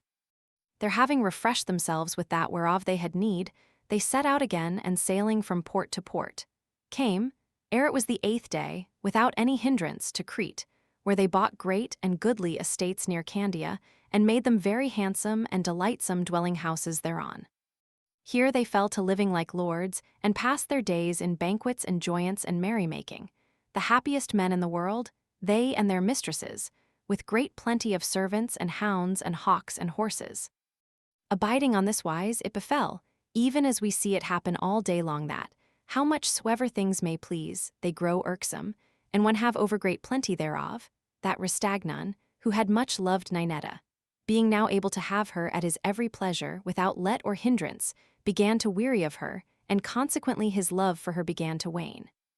Having seen at entertainment a damsel of the country, a fair and noble young lady, who pleased him exceedingly, he fell to courting her with all his might, giving marvelous entertainments in her honor, and plying her with all manner gallantries. Which Ninetta coming to know, she fell into such a jealousy that he could not go a step but she heard of it, and after harassed both him and herself with words and reproaches on account thereof. But like as overabundance of aught begetteth weariness, even so doth the denial of a thing desired redouble the appetite. Accordingly, Ninetta's reproaches did but fan the flame of Ristagnan's new love, and in process of time it came to pass that, whether he had the favors of the lady he loved or not, Ninetta held it for certain, whoever it was reported it to her. Wherefore she fell into such a passion of grief, and thence passed into such a fit of rage, and despite that the love which she bore Ristagnan was changed to bitter hatred, and blinded by her wrath, she bethought herself to avenge, by his death, the affront which her seemed she had received. Accordingly, betaking herself to an old Greek woman, a past mistress in the art of compounding poisons, she induced her with gifts and promises to make her a death-dealing water, which she, without considering farther, gave Ristagnan one evening to drink, he being heated and misdoubting him not thereof. And such was the potency of the poison that, ere morning came, it had slain him. Falco and Ughetto and their mistresses, hearing of his death and knowing not of what poison he had died, bewept him bitterly together with Ninetta, and caused bury him honorably.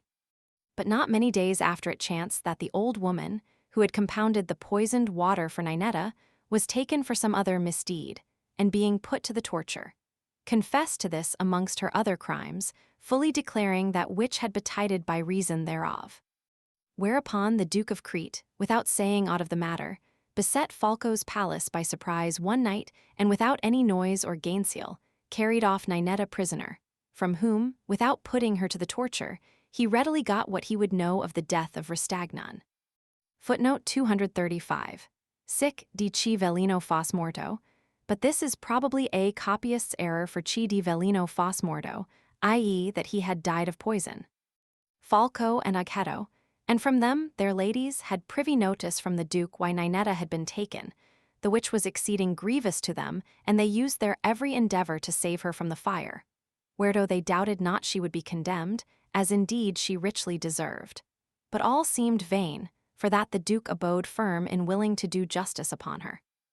However, Madalna, who was a beautiful young woman and had long been courted by the Duke, but had never yet consented to do aught that might pleasure him, thinking that, by complying with his wishes, she might avail to save her sister from the fire, signified to him by a trusty messenger that she was at his commandment in everything, provided two things should ensue thereof, to wit, that she should have her sister again safe and sound, and that the thing should be secret. Her message pleased the Duke, and after long debate with himself if he should do as she proposed, he ultimately agreed thereto and said that he was ready. Accordingly, one night, having, with the lady's consent, caused detain Falco and Aghetto, as he would fain examine them of the matter, he went secretly to couch with Madalna, and having first made a show of putting Ninetta in a sack and of purposing to let sink her that night in the sea, he carried her with him to her sister, to whom on the morrow he delivered her at parting, in payment of the night he had passed with her, praying her that this, which had been the first of their loves, might not be the last, and charging her send the guilty lady away, lest blame betide himself, and it behove him anew proceed against her with rigor.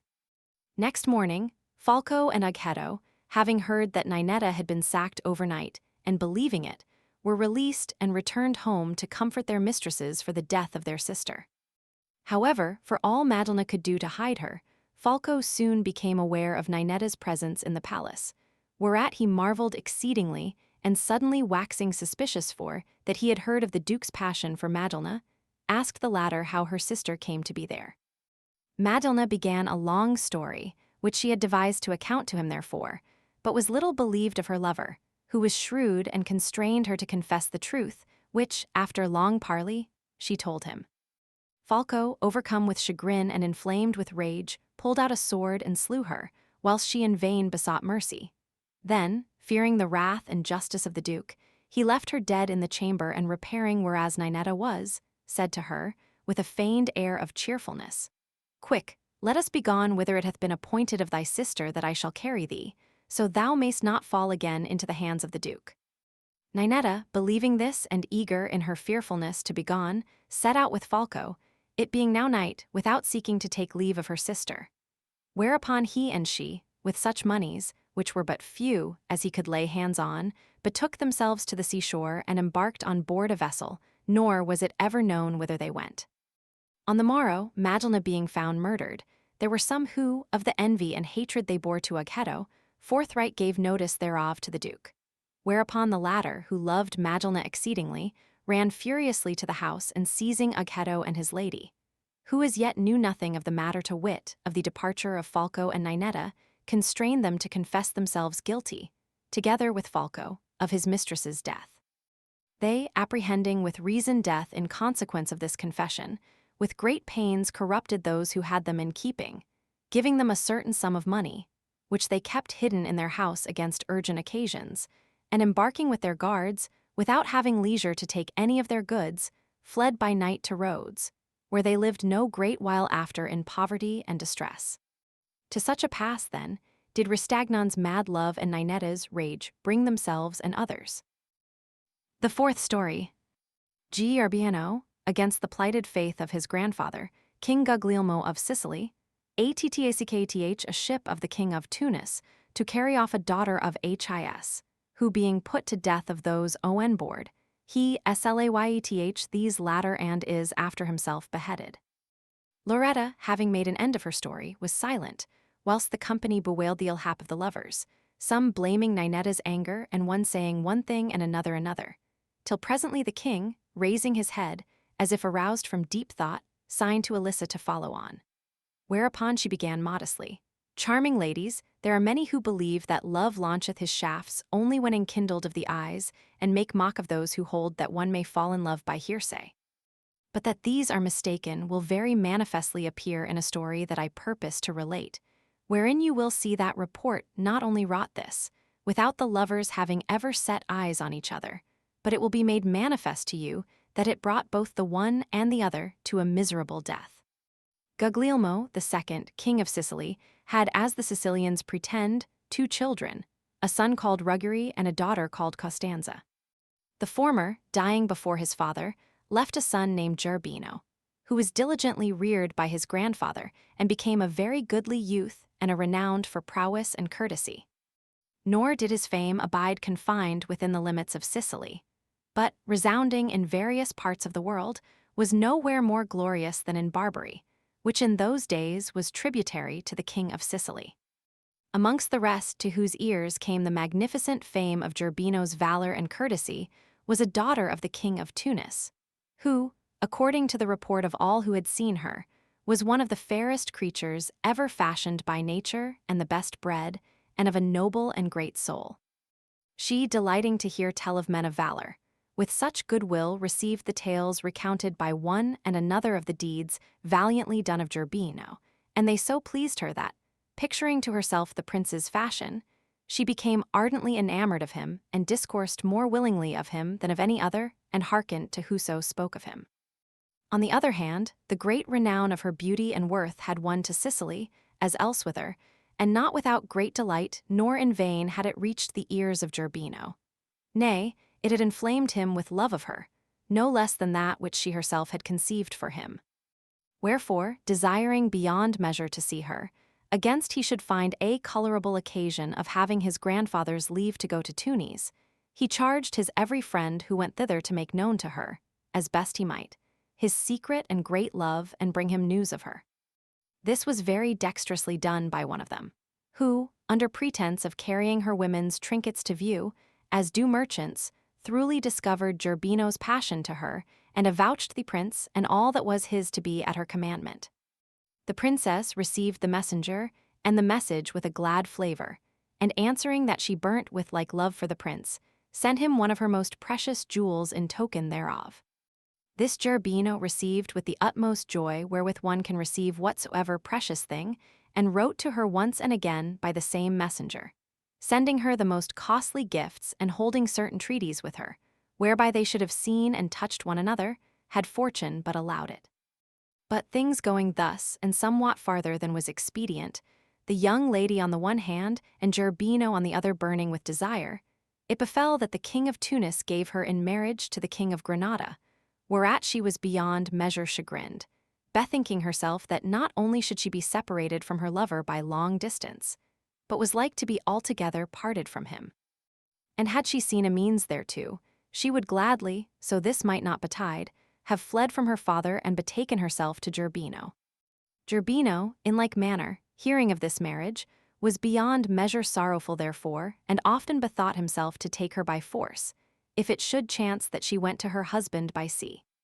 The king of Tunis, getting some inkling of Gerbino's love and purpose, and fearing his valor and prowess, sent to King Guglielmo, weenas the time came for dispatching her to Granada, advising him of that which he was minded to do, and that, having assurance from him that he should not be hindered therein by Gerbino or others, he purposed to do it. The king of Sicily, who was an old man and had heard nothing of Gerbino's passion, and consequently suspected not that it was for this that such an assurance was demanded, freely granted it, and in token thereof sent the king of Tunis a glove of his. The latter, having gotten the desired assurance, caused equip a very great and goodly ship in the port of Carthage, and furnish it with what was needful for those who were to sail therein, and having fitted and adorned it for the sending of his daughter into Granada, awaited naught but weather. The young lady, who saw and knew all this, dispatched one of her servants secretly to Palermo, bidding him salute the gallant Gerbino on her part, and tell him that she was to sail in a few days for Granada, wherefore it would now appear if he were as valiant a man as was said, and if he loved her as much as he had sundry times declared to her. Her messenger did his errand excellent well, and returned to Tunis, whilst Gerbino, hearing this and knowing that his grandfather had given the king of Tunis assurance, knew not what to do. However, urged by love and that he might not appear a craven, he betook himself to Messina, where he hastily armed 2 light galleys and manning them with men of approved valor, set sail with them for the coast of Sardinia, looking for the lady's ship to pass there. Nor was he far out in his reckoning, for he had been there but a few days when the ship hove in sight with a light wind not far from the place where he lay expecting it. Gerbino, seeing this, said to his companions, "Gentlemen, and you be the men of mettle I take you for, methinketh there is none of you but hath either felt or feeleth love, without which, as I take it, no mortal can have aught of valor or worth in himself.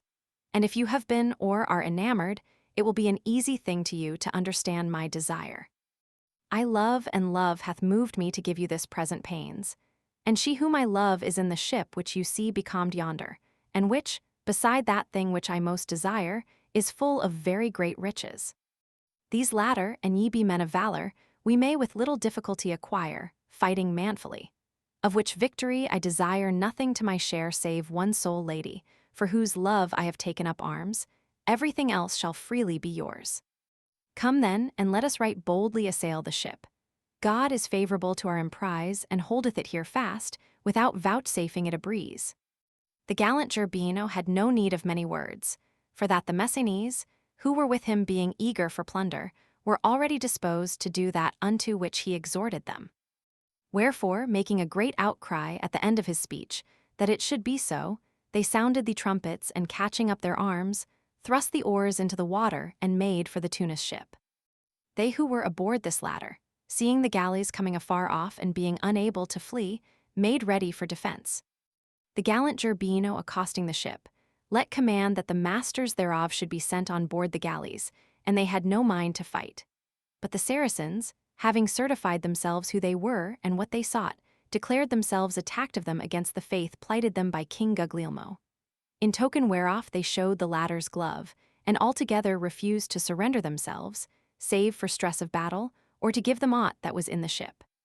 Gerbino, who saw the lady upon the poop, far fairer than he had pictured her to himself, and was more inflamed than ever, replied to the showing of the glove that there were no falcons there at that present, and consequently there needed no gloves.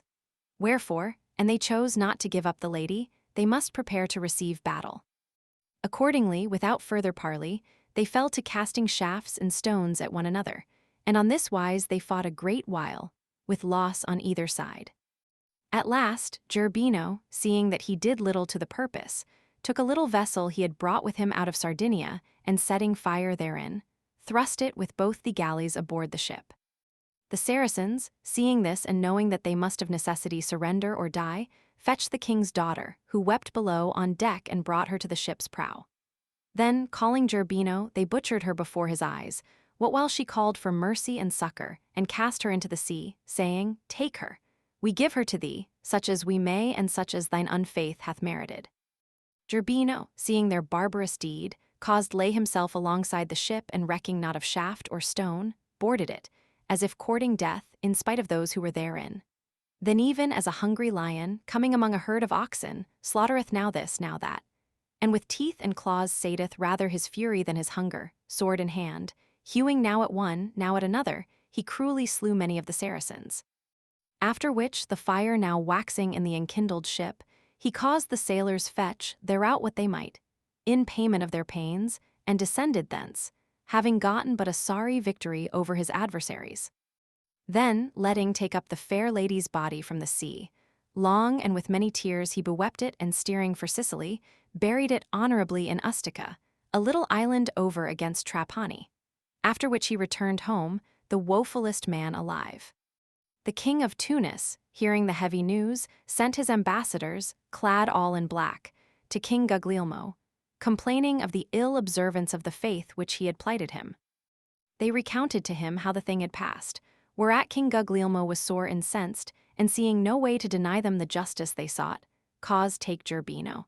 Then himself, albeit there was none of his barons, but strove with prayers to move him from his purpose, condemned him to death, and let strike off his head in his presence, choosing rather to abide without posterity than to be held a faithless king.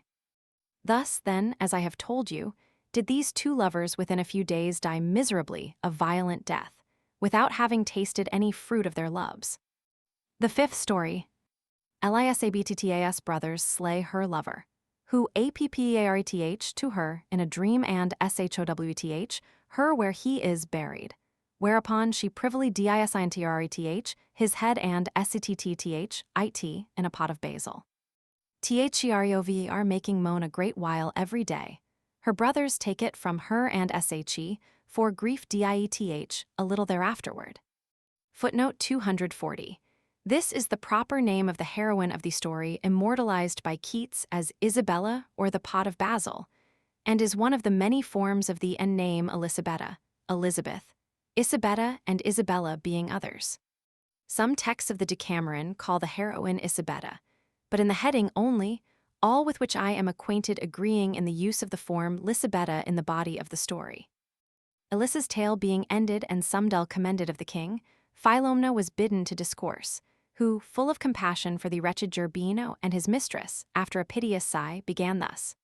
My story, gracious ladies, will not treat of folk of so high condition as were those of whom Alyssa hath told, yet peradventure it will be no less pitiful.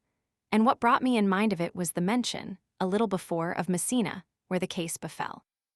There were then in Messina 3 young brothers, merchants and left very rich by their father, who was a man of San Gimignano, and they had an only sister, Lisabetta by name, a right fair and well-mannered maiden, whom, whatever might have been the reason thereof, they had not yet married. Now these brothers had in one of their warehouses a youth of Pisa, called Lorenzo, who did and ordered all their affairs and was very comely and agreeable of person. Wherefore, Lisabetta looking sundry times upon him, it befell that he began strangely to please her. Of which Lorenzo taking note at one time and another, he in like manner, leaving his other loves, began to turn his thoughts to her. And so went the affair, that, each being alike pleasing to the other, it was no great while before, taking assurance, they did that which each of them most desired. Continuing on this wise and enjoying great pleasure and delight one of the other, they knew not how to do so secretly, but that one night, Lisabetta, going whereas Lorenzo lay, was, unknown to herself, seen of the eldest of her brothers, who, being a prudent youth, for all the annoy it gave him to know this thing, being yet moved by more honorable counsel, abode without sign or word till the morning, revolving in himself various things anent the matter.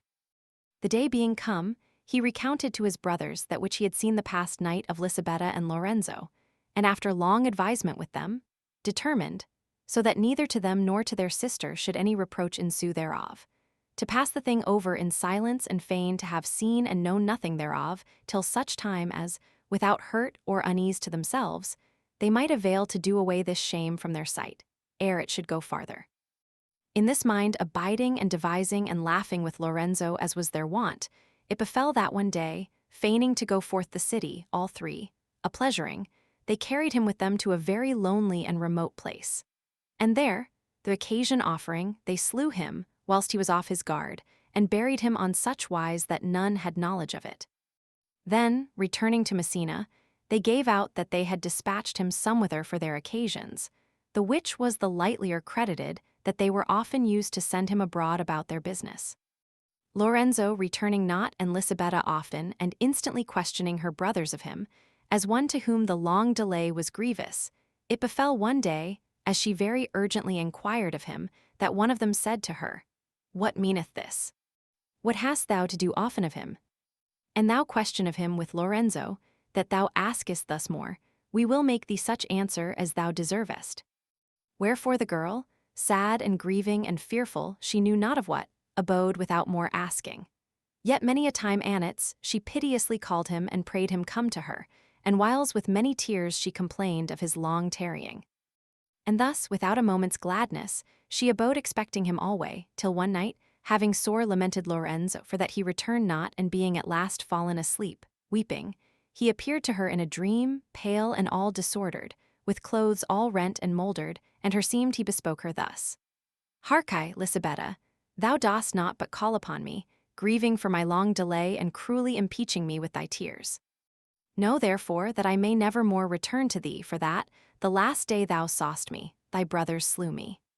Then, having discovered to her the place where they had buried him, he charged her no more call him nor expect him and disappeared, whereupon she awoke and giving faith to the vision, wept bitterly. In the morning, being risen and daring not say aught to her brothers, she determined to go to the place appointed and see if the thing were true, as it had appeared to her in the dream. Accordingly, having leave to go somedel without the city for her disport, she betook herself thither, as quickly as she might, in company of one who had been with them otherwhiles and knew all her affairs. And there, clearing away the dead leaves from the place, she dug whereas herseemed the earth was less hard. She had not dug long before she found the body of her unhappy lover, yet nothing changed nor rotted, and thence knew manifestly that her vision was true, wherefore she was the most distressful of women. Yet, knowing that this was no place for lament, she would fain, and she but might, have borne away the whole body to give it fitter burial. But seeing that this might not be, she with a knife did off the head from the body, as best she could, and wrapping it in a napkin, laid it in her maid's lap. Then casting back the earth over the trunk, she departed thence, without being seen of any, and returned home, where, shutting herself in her chamber with her lover's head, she bewept it long and bitterly, insomuch that she bathed it all with her tears, and kissed it 1,000 times in every part. Then, taking a great and goodly pot, of those wherein they plant marjoram or sweet basil, she set the head therein, folded in a fair linen cloth, and covered it with earth, in which she planted sundry heads of right fair basil of Salerno. Nor did she ever water these with other water than that of her tears or rose or orange flower water. Moreover, she took wont to sit still near the pot, and to gaze amorously upon it with all her desire, as upon that which held her Lorenzo hid. And after she had a great while looked thereon, she would bend over it and fall to weeping so sore and so long that her tears bathed all the basil, which, by dint of long and assiduous tending, as well as by reason of the fatness of the earth, proceeding from the rotting head that was therein, waxed passing fair and very sweet of savour. The damsel, doing without cease after this wise, was sundry times seen of her neighbours, who to her brothers, marvelling at her waste beauty, and that her eyes seemed to have fled forth her head, related this, saying, "We have noted that she doth every day after such a fashion." The brothers, hearing and seeing this, and having once and again reproved her therefore, but without avail, let secretly carry away from her the pot, which she, missing, with the utmost instance many a time required, and for that it was not restored to her, stinted not to weep and lament till she fell sick. Nor in her sickness did she ask aught other than the pot of basil. The young men marveled greatly at this continual asking, and bethought them therefore to see what was in this pot. Accordingly, turning out the earth, they found the cloth and therein the head, not yet so rotted but they might know it, by the curled hair, to be that of Lorenzo. At this they were mightily amazed, and feared lest the thing should get wind. Wherefore, burying the head, without word said, they privily departed Messina, having taken order how they should withdraw thence, and betook themselves to Naples. The damsel, ceasing never from lamenting and still demanding her pot, died, weeping, and so her ill-fortuned love had end. But after a while the thing being grown manifest unto many, there was one who made thereon the song that is yet sung, to wit, Alack! Ah, who can the ill Christian be that stole my pot away, etc. Footnote 244. The following is a translation of the whole of the song in question, as printed from a MS. in the Medicean library, in Fanfani's edition of the Decameron. Alack! Ah, who can the ill Christian be that stole my pot away, my pot of basil of Salerno from me? 'Twas thriven with many a spray, and I with mine own hand did plant the tree, even on the festal day. 'Tis felony to waste another's ware. 'Tis felony to waste another's ware, yea, and right grievous sin.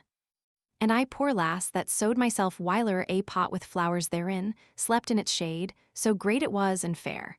But folk, that envious bin, stole it away even from my very door. 'Twas stolen away, even from my very door.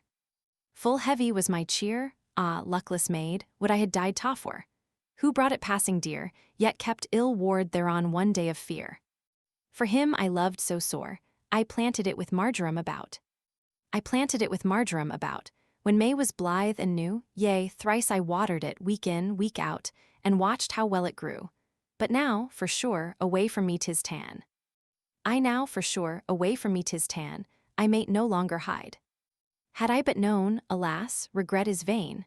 That which should me betide, before my door on guard I would have lain to sleep, my flowers beside. Yet might the great God ease me at his will. Yea, God most high might ease me, at his will, if but it liked him well, of him who wrought me such unright and ill.